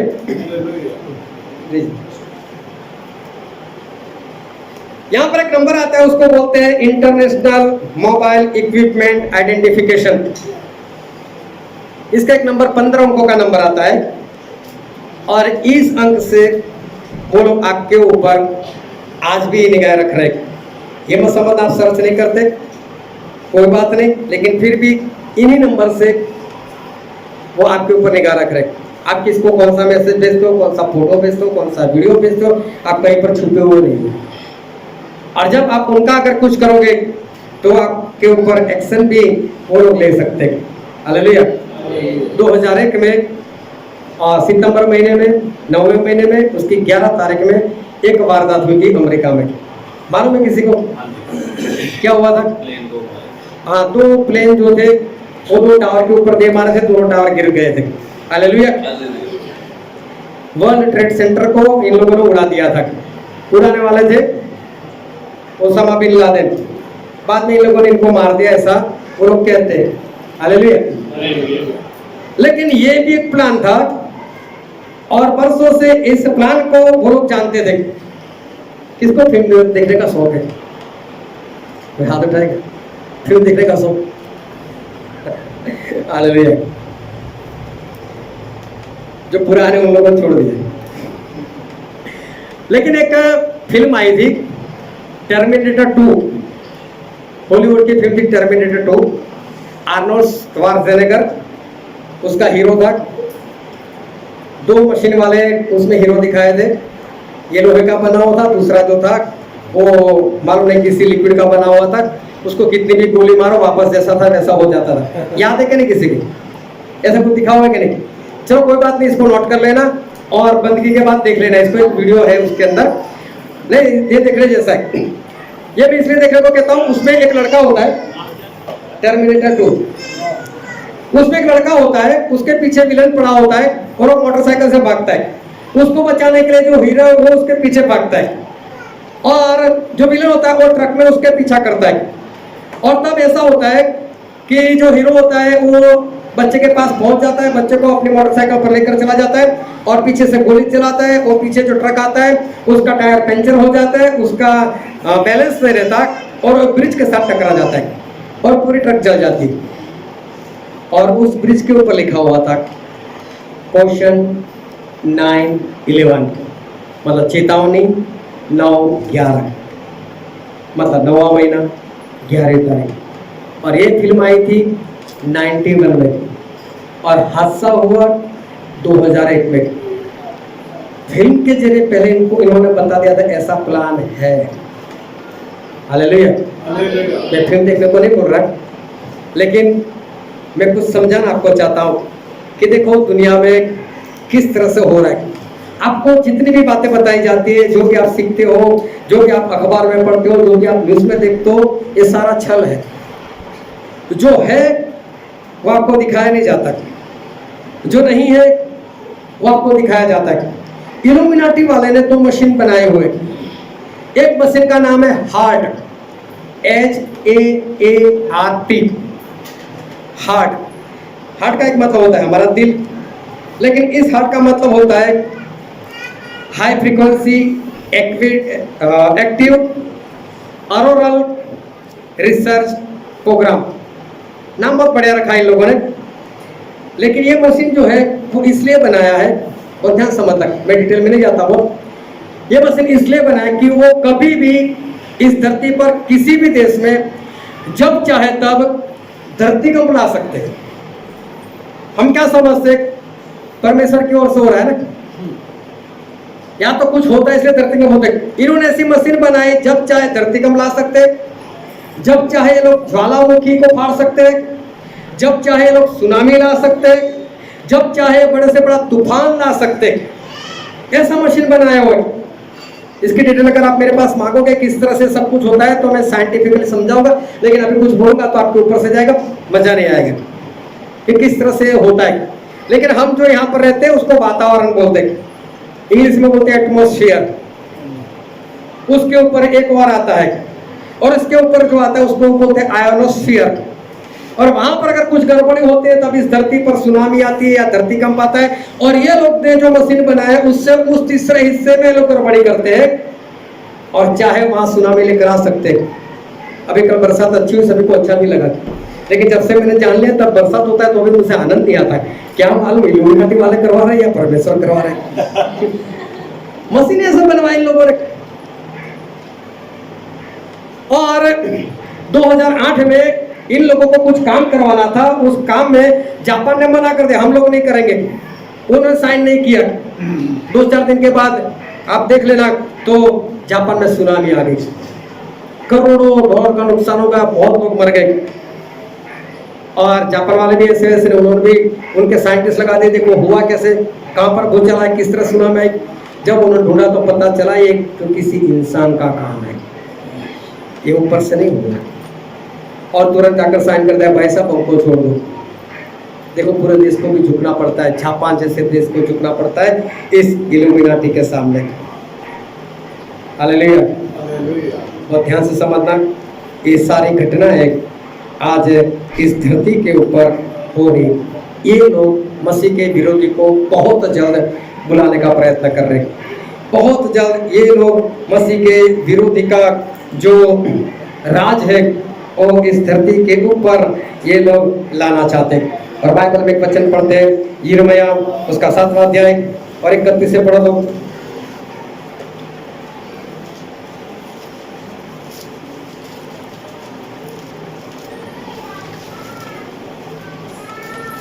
ਉਹਨਾਂ ਨੇ ਤੋਫਤ ਦੇ ਉੱਚੇ ਸਥਾਨ ਜਿਹੜੇ ਬਨ ਹਿਨੋਮ ਦੀ ਵਾਦੀ ਵਿੱਚ ਹਨ ਬਣਾਏ ਭਈ ਆਪਣੇ ਪੁੱਤਰਾਂ ਅਤੇ ਧੀਆਂ ਨੂੰ ਅੱਗ ਵਿੱਚ ਸਾੜਨ, ਜਿਹਦਾ ਨਾਮ मैं हुक्म ਦਿੱਤਾ ना ही मेरे मन ਵਿੱਚ ਇਹ आया। परमेश्वर कहते हैं मेरे मन में कभी ऐसा नहीं आया, मैंने कभी किसी बच्चे की बलि नहीं मांगी, लेकिन ये लोग तो बच्चों की बलि करते हैं। हालेलुया। यही बात जो है वो इल्यूमिनाटी वाले आज कर रहे। फिर उसका 19वां अध्याय और 4 से पढ़ो तो।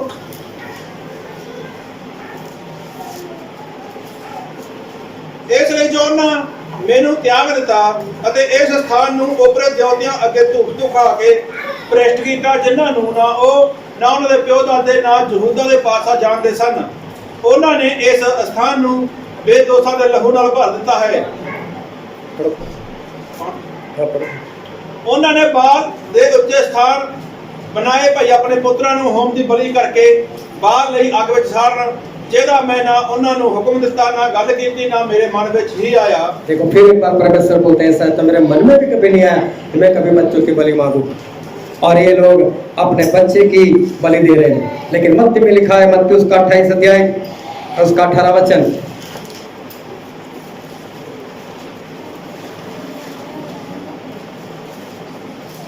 मत्ती 28-18।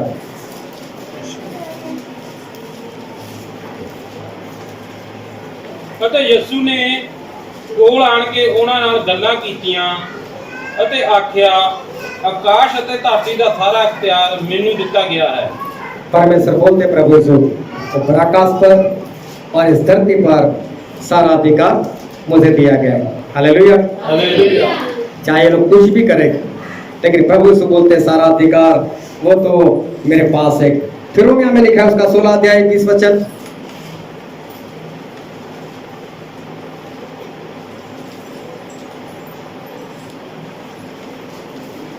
रोमियो 16 का 20।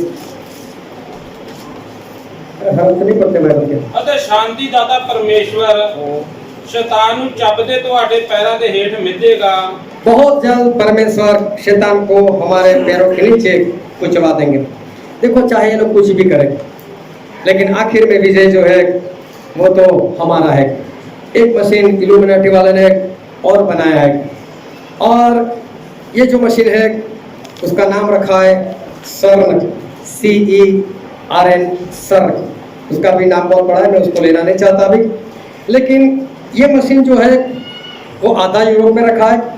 27 मील ये मशीन रोकता है, इतना बड़ा 27 मील लंबा चौड़ा गोलाई में बनाया हुआ है। 27 मील उसको इस जमीन के नीचे 300 फुट की गहराई में उसको रखा हुआ है। और स्विट्जरलैंड में एक शहर है जिनीवा, और उसके पास में यूरोप पड़ता है। तो ये आधा मशीन जो है वो जिनीवा में पड़ता है और आधा जो है वो यूरोप में पड़ता है। 27 किलोमीटर लंबा चौड़ा ये जो मशीन है इन लोगों ने बनाया है। ये मशीन का काम मैं शॉर्ट में आपको समझा देता हूँ कि इतनी स्पीड में गोल घूमेगा, फिर उसमें इतना बड़ा ब्लास्ट होगा कि जो संसार वाले वैज्ञानिक लोग मानते हैं कि पहले बहुत पहले ब्लास्ट हुआ था और कोई जीव पैदा हुआ था, तो बोल हम ये देखने के लिए मशीन बनाया, सही में देखने के लिए मशीन नहीं बनाया। ये मशीन के जरिए ये लोग पूरे के पूरे पहाड़ को उड़ा सकते हैं। अगर समझो इनको हिमालय को एक ही बार में, मिसाइल से नहीं उड़ सकता, वो बम से नहीं उड़ सकता, लेकिन ये लोग चाहे तो ये इस मशीन से एक ही बार में उड़ा सकते हैं इसको। और एक वचन पढ़ते हैं जकरिया उसका 14 अध्याय, जकरिया का पुस्तक उसका 14 अध्याय और उसका 4था वचन। उसके पैर जैतून के पहाड़ पे खड़े होंगे। यहाँ पर प्रभु यीशु के बारे में लिखा है कि जब प्रभु यीशु दूसरी बार आएंगे तो बाइबल में लिखा है कि वो जैतून के पहाड़ पर आएंगे। और मालूम है मशीन इन लोगों ने क्यों बनाया? हालेलुया। सब लोग अपना ध्यान रखा है कि इन लोगों ने मशीन इसलिए बनाया कि जैसे ही यीशु मसीह जैतून के पहाड़ पर आए, पहाड़ को उड़ा दो और यीशु को खत्म करो। देखो ये मशीन इसलिए इन लोगों ने बना कर रखा है। इन लोगों ने पूरी तैयारी कर ली है। अभी जो नए नए मोबाइल आने लगे, अगर आपने किसी नया मोबाइल खरीदा होगा तो आपको पता होगा आप मोबाइल ऐसे बना रहे हैं जैसे 5G सपोर्ट करे, है ना। 5G अभी 4G चल रहा है, 5G सपोर्ट करेगा, इंटरनेट की स्पीड बढ़ जाएगी। मालूम है इसका कारण क्या है? कि ये लोग एक नई स्कीम, नई योजना लेकर आ रहे और नई टेक्नोलॉजी लेकर आए। योजना तो ठीक, टेक्नोलॉजी लेकर आए। आज हम कैसा करते हैं कि वीडियो कॉल से लोगों से देखकर बातें कर सकते हैं, चाहे कोई अमेरिका में बैठा हो, कनाडा में बैठा, कहीं पर भी हम उसको एक दूसरे को स्क्रीन पर देखते हुए बात कर सकते हैं। लेकिन अभी एक ऐसी टेक्नोलॉजी आ रही है जिसको बोलते हैं मेटावर्स। और मेटावर्स अगर आपने नाम ना सुना हो तो अभी फेसबुक और व्हाट्सएप दोनों का नाम बदल चुका है, दोनों का नाम मेटा बन गया है। अगर जब भी आप व्हाट्सएप को ओपन करना तो नीचे मेटा लिखा हुआ आएगा, और जब फेसबुक ओपन करोगे तो नीचे मेटा लिखा हुआ आएगा। उसका सिंबल भी बदल गया है, एक रिबन की तरह उसका सिंबल है। और सबसे ज़्यादा पैसा इसी फेसबुक और व्हाट्सएप वालों ने इसके ऊपर लगाया है, इस टेक्नोलॉजी के लिए। ये टेक्नोलॉजी ऐसी है कि मैं यहाँ पर आया 24 घंटे का सफ़र करते हुए, अभी 24 घंटे की सफ़र करने की जरूरत नहीं। आप उसे बुलाना चाहे तो कोई बात नहीं, आपको भी कहीं पर जाने की जरूरत है, सभी अपने अपने घर में बैठो। जिस तरह से हम किसी को फोन करते हैं, इसी तरह से हमें उस मेटावर्स में एक दूसरे को बुलाना है। हम है नहीं वहां पर, लेकिन एक ऐसी दुनिया कि सही में हम अपने आप को वहां पर देखेंगे। मैं आपको देख सकूंगा, आप मुझे देख सकोगे। इतना ही नहीं, मैं बोलूंगा जय मसीह की, और मैं आपके ऐसे हाथ करूंगा तो आप भी हाथ करोगे और छुएंगे हम एक दूसरे को, जबकि आप अपने घर में, मैं मेरे घर में हूं। आपको पूरा अनुभव होगा कि हमने एक दूसरे को छुआ। ऐसी संगति करने, किसी को कहीं पर भी जाने की जरूरत, सब अपने अपने घर में बैठे रहो, सिर्फ मोबाइल से एक दूसरे के साथ से टच हो जाओ। ना माइक सिस्टम, ना लाइव सिस्टम, कुछ भी नहीं, बिंदास से प्रचार करो, सारे लोग सुन लेंगे। हालेलुया। सब लोग खुश भी हो जाएंगे। लेकिन मालूम है पाप कितना बढ़ जाएगा, कितना पाप बढ़ जाएगा, क्योंकि ये लोग करना ही यही चाहते हैं। हालेलुया। और ध्यान से सारी बातों को समझ रहे ना, हम अंत के करीब है। और अब चलते चलते इस दुनिया में एक और चीज जिसको बोलते हैं महंगाई, महंगाई आ रही है।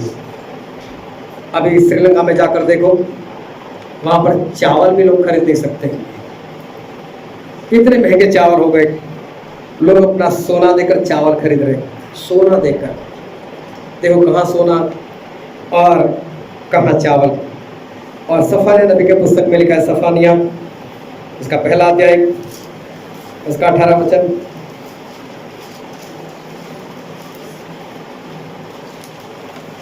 यहोवा दे कहर दे दिन विच जब परमेश्वर का क्रोध भड़केगा उस दिन, ना उनका सोना, ना उनका सोना, ना उनकी चांदी, ना उनकी चांदी उन्होंने छुड़ावेगी। कोई भी नहीं छुड़ा सकता। हालेलुया। आपके पास जो भी सोना है, जो भी चांदी है, कानों से निकाला, गले से निकाला हो, परमेश्वर के लिए इस्तेमाल कर दो। ऐसा वक्त आने वाला है कि आपका सोना, आपकी चांदी जो है वो आपको बचा नहीं सकती। जब परमेश्वर का क्रोध भड़केगा तब कुछ नहीं हो सकता। जब नूह के जमाने में अभी ध्यान से सुनो, जो हमारा सब्जेक्ट है उस सब्जेक्ट पर हम जा रहे हैं। जब नूह का वक्त था और दुनिया इतनी दुष्ट हो चुकी थी, दुनिया वाले इतने गलत रास्ते पर चल रहे थे, परमेश्वर के विरोध में चल रहे थे, और इसके कारण परमेश्वर को क्या करना पड़ा? धरती का नाश करना पड़ा, सभी इंसानों को नाश करना पड़ा। उसके बाद देखो फिर से जब दुनिया बढ़ती गई और एक इंसान, एक राजा आया जिसका नाम था निम्रोद। और निम्रोद आया और बाइबल में वचन पढ़ते हैं, उत्पत्ति का पुस्तक उसका 10 अध्याय और उसका 8, 9 और 10 वचन। 8, 9, 10। हाँ, उत्पत्ति 10, 8 से 10। कूश तो निम्रोद जमया, ओ धरती उत्ते एक सूरबीर होने लगा। एक बड़ा शूरवीर होने लगा। ओ यहोवा दे अगे एक बलवंत शिकारी सी। किसके आगे? यहोवा के आगे बलवंत शिकारी, ऐसा इस निम्रोद को कहा गया। हाँ, इसलिए कहा जाता है कि निम्रोद वर्गा यहोवा के बलवंत शिकारी। यहोवा के आगे निम्रोद के समान बलवंत शिकारी। देखो, किसी इंसान के साथ तुलना नहीं की, हालेलुया, लेकिन तुलना किसके साथ की? परमेश्वर के साथ की, कि परमेश्वर के साथ, परमेश्वर के सामने, यहोवा के सामने निम्रोद के समान एक बलवंत शिकारी। फिर पढ़ो आगे क्या लिखा है? उसकी बादशाही का आरंभ बाबल और जाज अर्क। उसकी बादशाही की शुरुआत बाबिल, और बाबिल कब बना? वो 11वें अध्याय में लिखा हुआ है। ये बाबिल को बनाने वाला निम्रोद था। और उस वक्त निम्रोद, जो बाइबल में नहीं लिखा लेकिन इतिहास बता रहा है, और जो 2 वचन हमने पढ़े वहां से पता चलता है कि यहोवा के सामने निम्रोद के समान बलवंत शिकारी। ये मालूम है निम्रोद क्या करता था? वो आसमान में स्वर्ग को तीर छोड़ता था, बोलो परमेश्वर को खत्म कर दो। आसमान में तीर मारता था।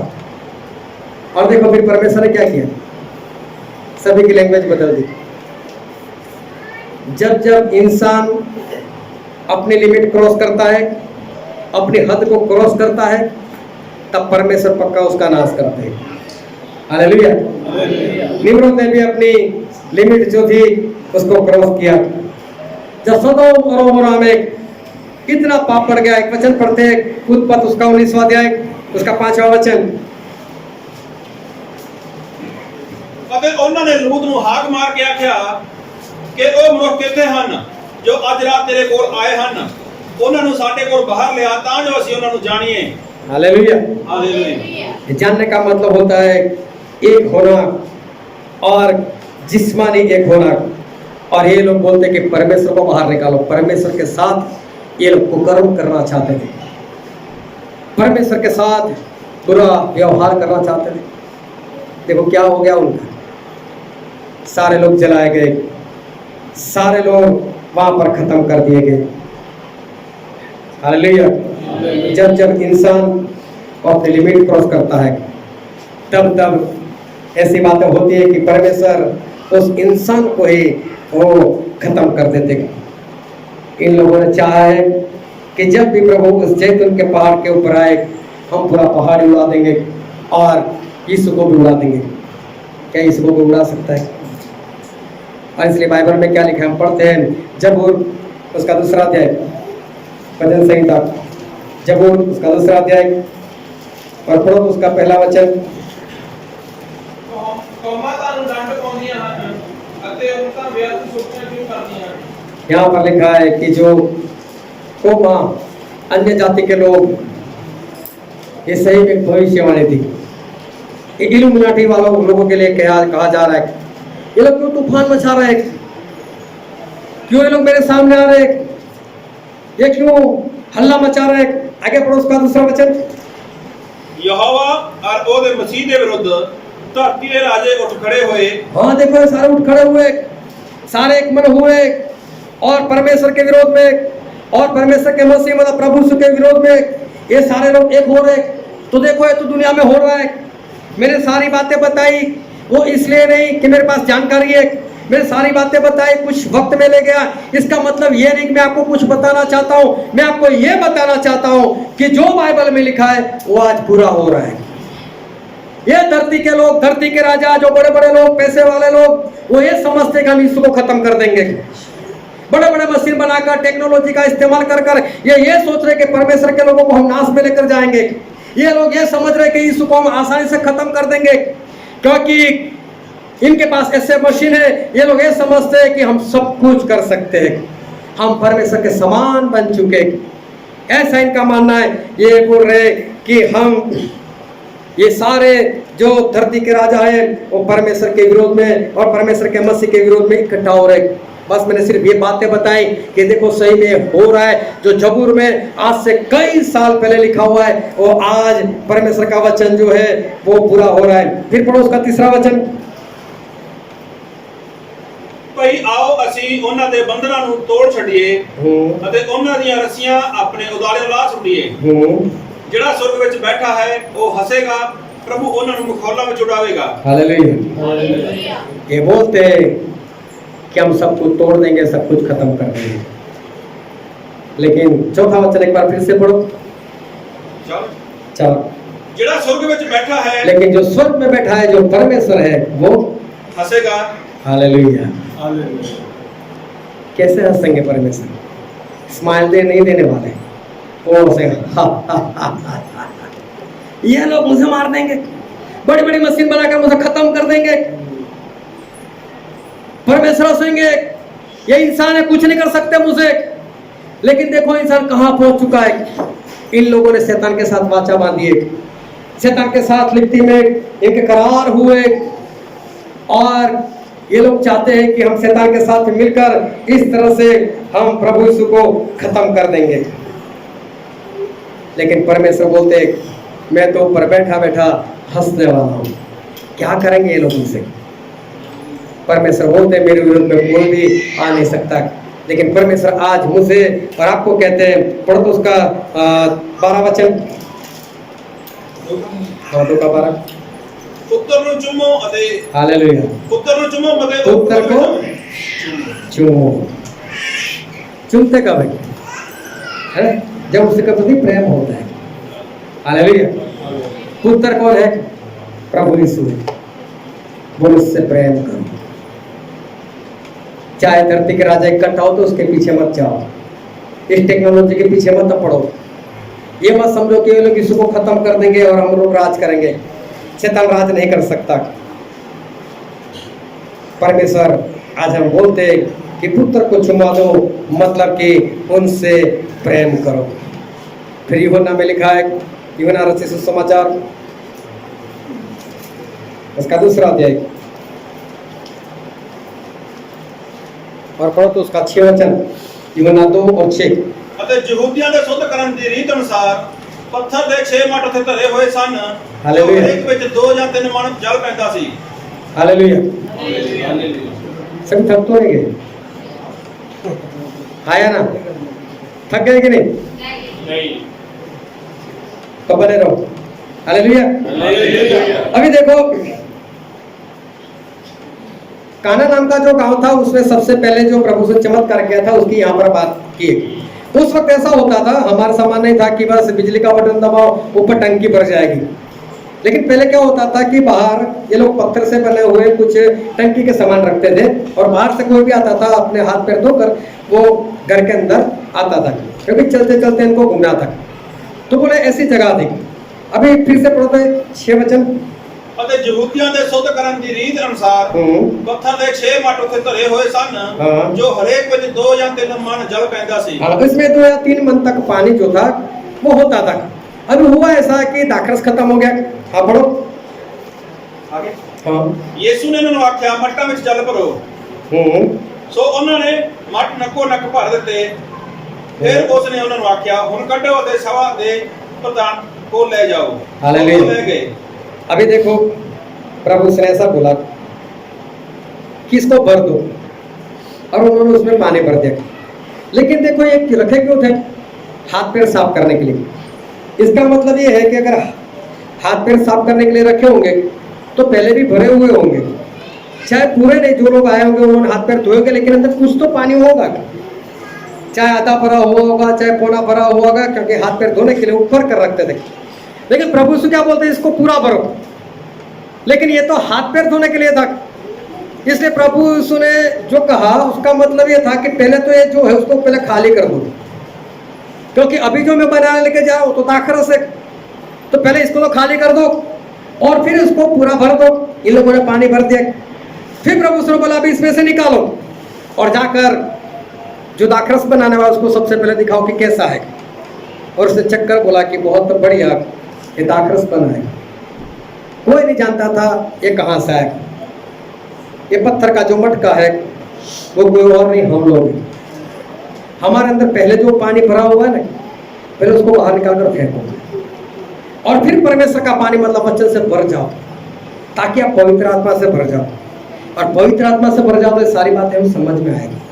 हालेलुया। क्योंकि दाखरस वो पवित्र आत्मा को दर्शाता है। अगर हमको इस आखिरी दिनों में बचना है तो हमें ये काम जो है वो करना है, क्योंकि बाइबल में लिखा है, हम पढ़ते हैं यिर्मयाह नबी का, यशायाह नबी की पुस्तक उसका 24वां अध्याय,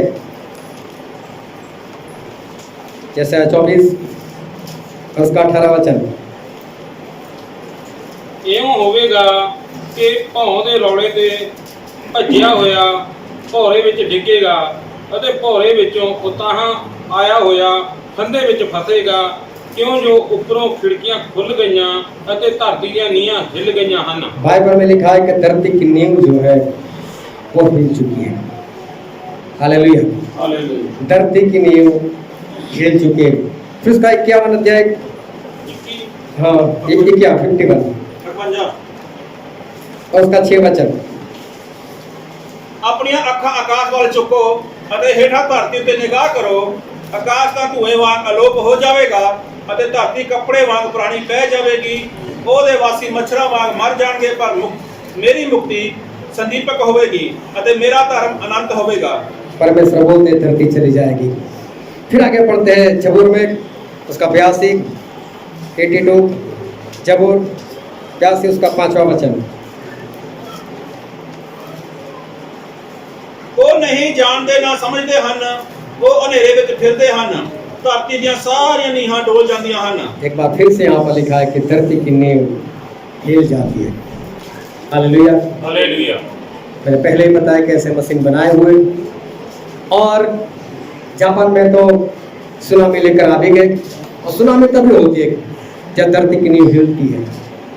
हालेलुया। हालेलुया। ये सारे वचन पूरे हो रहे हैं हमारे सामने। धरती की नींव कब से हिलाई जा रही है, भयानक से काम हो रहे, और इसका मतलब है कि हमारे प्रभु यीशु का आना बहुत ही निकट है। हालेलुया। प्रभु यीशु का आना समझो अभी बहुत निकट है। और आज जो वचन हमने पढ़ा था प्रकाश की पोथी उसका 3रा अध्याय 14 से लेकर 22 वचन हमने पढ़े थे। प्रकाश की पोथी वो पुस्तक है कि जो आने वाले दिनों में जो होना ही है वो सारा कुछ इसमें लिखा गया है। यहाँ पर 7 पत्री लिखी गई, और 7 पत्री वो है कि आखिरी जमाने में जो इस कलीसिया के लोग, परमेश्वर की कलीसिया के लोग कैसे कैसे लोग होंगे वो यहाँ पर बताया गया है। मैंने सिर्फ आखिरी पत्री पढ़ाई, सारी पत्री मैंने नहीं पढ़ाई, लेकिन अभी कलीसिया का जो हाल है, आज की कलीसिया की जो परिस्थिति है, ये 7 पत्री में वो बताया जा रहा है। परमेश्वर बोलते हैं तूने मेरे पहले वाला जो प्रेम था वो तूने छोड़ दिया है। लेकिन हमने पढ़ा आखिरी पत्री को हमने पढ़ा, और देखो आज परमेश्वर के लोग कैसे इस धरती के ऊपर, मंडली में लोग कैसे, कलीसिया में कैसे। और अभी जब हम वचन पढ़ते हैं तो अपने आप को जांचने का प्रयत्न करना कि आप कहाँ पर हो। और यहाँ पर एक वचन पढ़ते उसका 15 वचन पढ़ दो। मैं तेरे कम्मां ਨੂੰ ਜਾਣਦਾ ਹਾਂ। परमेश्वर कहते हैं, आज परमेश्वर आप सभी से एक से सवाल पूछने के लिए जा रहे हैं। और परमेश्वर कहते हैं, फिर से पढ़ो। मैं तेरे कम्मां ਨੂੰ ਜਾਣਦਾ ਹਾਂ। परमेश्वर कहते हैं मैं तेरे कामों को जानता हूँ, ਭਾਈ ਤੂੰ ਨਾ ਤਾਂ ਠੰਡਾ ਹੈ ना तो तू ठंडा है ਨਾ ਤੱਤਾ। ना तो तू तपता है। मैं चाਹੁੰਦਾ ਸਾਂ ਜਾਂ ਤੂੰ ਠੰਡਾ ਜਾਂ ਤੱਤਾ ਹੁੰਦਾ। मैं चाहता हूँ कि या तो तू गर्म होता या तो तू ठंडा होता। हाँ ਸੋ ਤੂੰ ਸੀਲ ਗਰਮ ਜੋ ਹੈ, हाँ ਨਾ ਤੱਤਾ ਨਾ ਠੰਡਾ, ਇਸ ਕਾਰਨ ਮੈਂ ਤੈਨੂੰ ਆਪਣੇ ਮੂੰਹ ਵਿੱਚੋਂ ਉਗਲ ਸੁੱਟਾਂਗਾ। हालेलुया।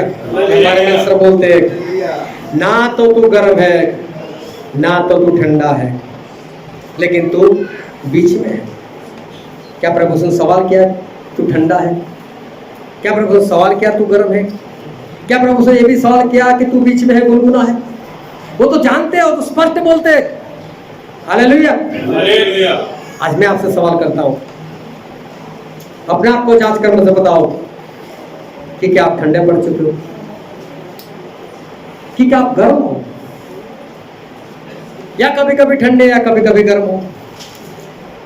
उन लोगों को देखो जो शैतान की आराधना करते हैं, उन लोगों को देखो जो शैतान की पूजा करते हैं, उन लोगों को देखो जो अपने पैसों के बल पर परमेश्वर को मारने को चाहते हैं, उन लोगों को देखो जो मसीह के विरोधी को लाने के लिए कितना प्रयत्न कर रहे, कितना पैसा खर्च कर रहे, कितनी मेहनत कर रहे, कितने बड़े बड़े मशीन बना रहे। मैं बोलता हूं, आप सच्चे परमेश्वर को जानते हो आपने क्या किया।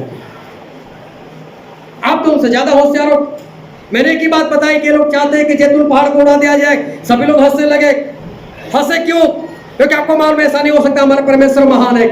तो आप लोगों ने किया क्या परमेश्वर के लिए? अपना सोना कहां पर रखा है अपने लोगों ने? आपके पैसे कहां पर है? आपका जीवन कहां पर है? आपका आत्मा कहां पर है? कितनी बार आप लोगों ने बाइबल पढ़ा? ये शैतान लोगों ने इतनी तैयारी करके रखी है, और आप स्वर्ग में जाने वाले लोग, आपको स्वर्ग में जाना है, आपने स्वर्ग में जाने के लिए कितनी तैयारी की मुझे बताओ। ये लोग इतना कुछ कर रहे हैं, इतना आगे बढ़ चुके, कितना खर्च कर रहे हैं कि हम यीशु मसीह को मार दे। लेकिन आप अगर यीशु मसीह की सेना में जिंदा रहना चाहते हो और इन शैतानों से लड़ना चाहते हो, आप अगर आप स्वर्ग में जाना चाहते हो, तो मुझे ये बताओ कि आपने क्या किया अब तक। क्या आप ठंडे हो, क्या गर्म हो, या बीच में फंसे हो सकता है मैं आपको सवाल करूं, लेकिन मेरे परमेश्वर सवाल नहीं करते, डायरेक्ट बता देते हैं कि तू ना ठंडा है ना तब तक तू बीच में है। कहां है आज आपका जीवन? अगर आप ये सारी बातें जानते हो तब कहां हो अभी? और आगे पढ़ो उसका 17 वचन। तू जो आखदा है कोई मैं धनवान हां ਅਤੇ मैं माया जोड़ी है ਅਤੇ ਮੈਨੂੰ ਕਾਸੇ ਦੀ ਲੋੜ नहीं ਅਤੇ नहीं जानता है जो तू दुखी मंदभागी कंगाल अन्ना ਅਤੇ नंगा है। हालेलुया। हालेलुया। परमेश्वर बोलते तू तो ऐसा समझता है कि मेरे पास बहुत पैसा है, तू तो ये समझता है कि मुझे किसी की जरूरत नहीं। लेकिन आज प्रभु कहते हैं, लेकिन मैं तुझसे कहता हूं, तू कंगाल है, तू गरीब है, तू नंगा है, तेरे पास कुछ नहीं है। आज आपको ऐसा लगता है मेरे पास पैसे है, अगर एक प्रार्थना करा दूंगा मेरा काम नहीं होगा तो अस्पताल चला जाऊंगा, वहां से मेरा इलाज हो जाएगा, मैं थोड़ी सी दवाई ले लूंगा, मैं ऑपरेशन करवा दूंगा, कोई बात नहीं। अगर आज आपको परमेश्वर की जरूरत नहीं, लेकिन परमेश्वर आज बोलते हैं आपको,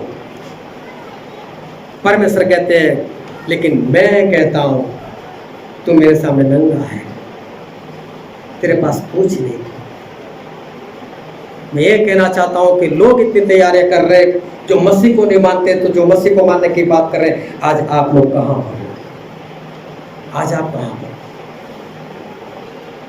ये लोग इतनी मेहनत कर रहे हैं जबकि उनसे कुछ होने वाला नहीं। हमसे तो हो सकता है क्योंकि हम परमेश्वर के साथ रहने वाले, लेकिन किया कितना, कर रहे कितना?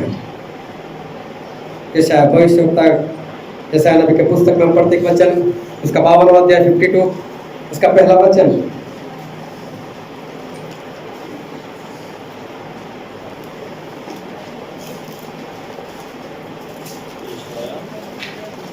उसका 1। जाग जाग अपना बाग पहन ले हे सियोन, हे जेरूशलेम पवित्र शहर, अपने सोने वस्त्र पहन ले, फिर तक कभी कोई असमता या पलीत तेरे विच ना आवेगा। हालेलुया। क्या कहते हैं आज परमेश्वर? फिर से पढ़ो। जाग जाग। परमेश्वर बोलते जाग जाग। आज मैं बहुत स्पष्ट बोलता हूँ, आज भी आप लोगों को ऐसा लगता है अभी यीशु नहीं होने वाले। आज भी आप सभी लोगों को ऐसा लगता है कि आएंगे तो देखी जाएगी। आज भी आप लोगों को ऐसा लगता है कि जिस दिन ऐसा कुछ होगा भाग कर कहीं चले जाएंगे। आज भी आप लोग एक होना नहीं चाहते। आज भी कलीसिया टूटी हुई है। मुझे से दो लोग बताओ जिसके आपस में बनती हो। मैं चैलेंज के साथ कहता हूं,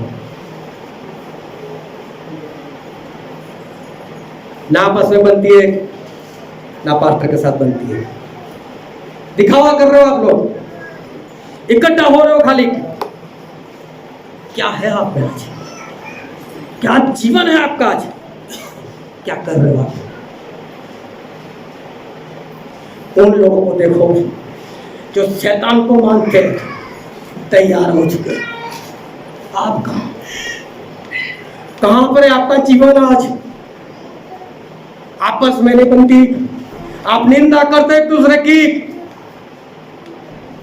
कहां पर है आपका जीवन? एक वचन और पढ़ो, उसका 51 और 17 वचन। ए जेरूशलेम जाग जाग खड़ा हो जा, तू जेने यहोवा दे हथों ओदे गुस्से दा जाम पीता, डगमगाउण दे जाम नु पी के सखना कीता। एक बार फिर से कहते हैं परमेश्वर जाग, जागने को बोल रहे। वो लोग जाग चुके परमेश्वर के विरोध में लड़ने के लिए। आप किस जगह पर हो? एक इंसान जो है मुझे हाथ उठाकर बताए जो ऐसा बोल सकता है मैं आज स्वर्ग में जाऊंगा? है कोई जो ये बोल सकता है कि मैं स्वर्ग में जा सकता? आ जाकर प्रभु भाई तो यहाँ पे से कोई बंद कर दो ना संगति, इकट्ठा होना बंद कर दो ना। क्यों इकट्ठा होते हो? किसको दिखा रहे हो? क्या मेरे परमेश्वर को, एक दूसरे को, पास्टर को?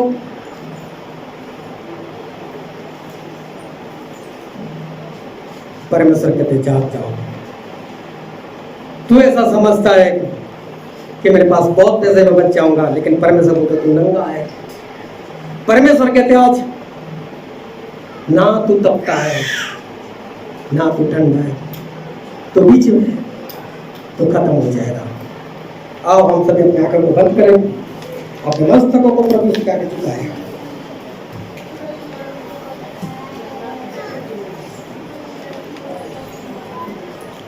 सभी लोग अपने आंखें बंद रखें, कोई भी उधर उधर ना देखे।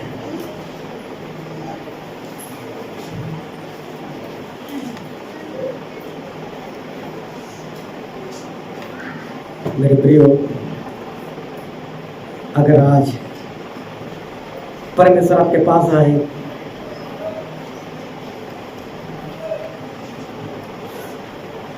अभी इसी वक्त आपको लेने के लिए आ जाए, तो क्या आप तैयार हो?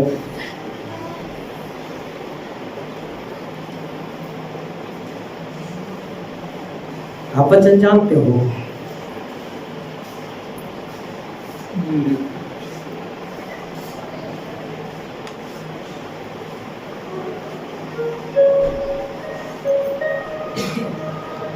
जो लोग परमेश्वर को नहीं जानते हैं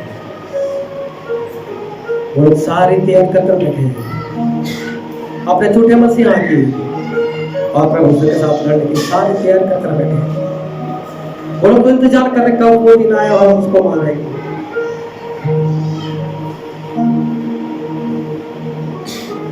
आप कहाँ हो? परमेश्वर बोलते जाग जाग जाग जाग।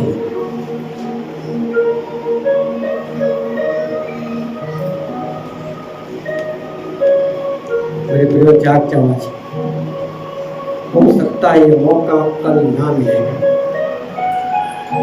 आज ही जाग जाओ, आज ही सच्चाई से और आत्मा से परमेश्वर के पीछे चलने लगो। Thank you Jesus, thank you.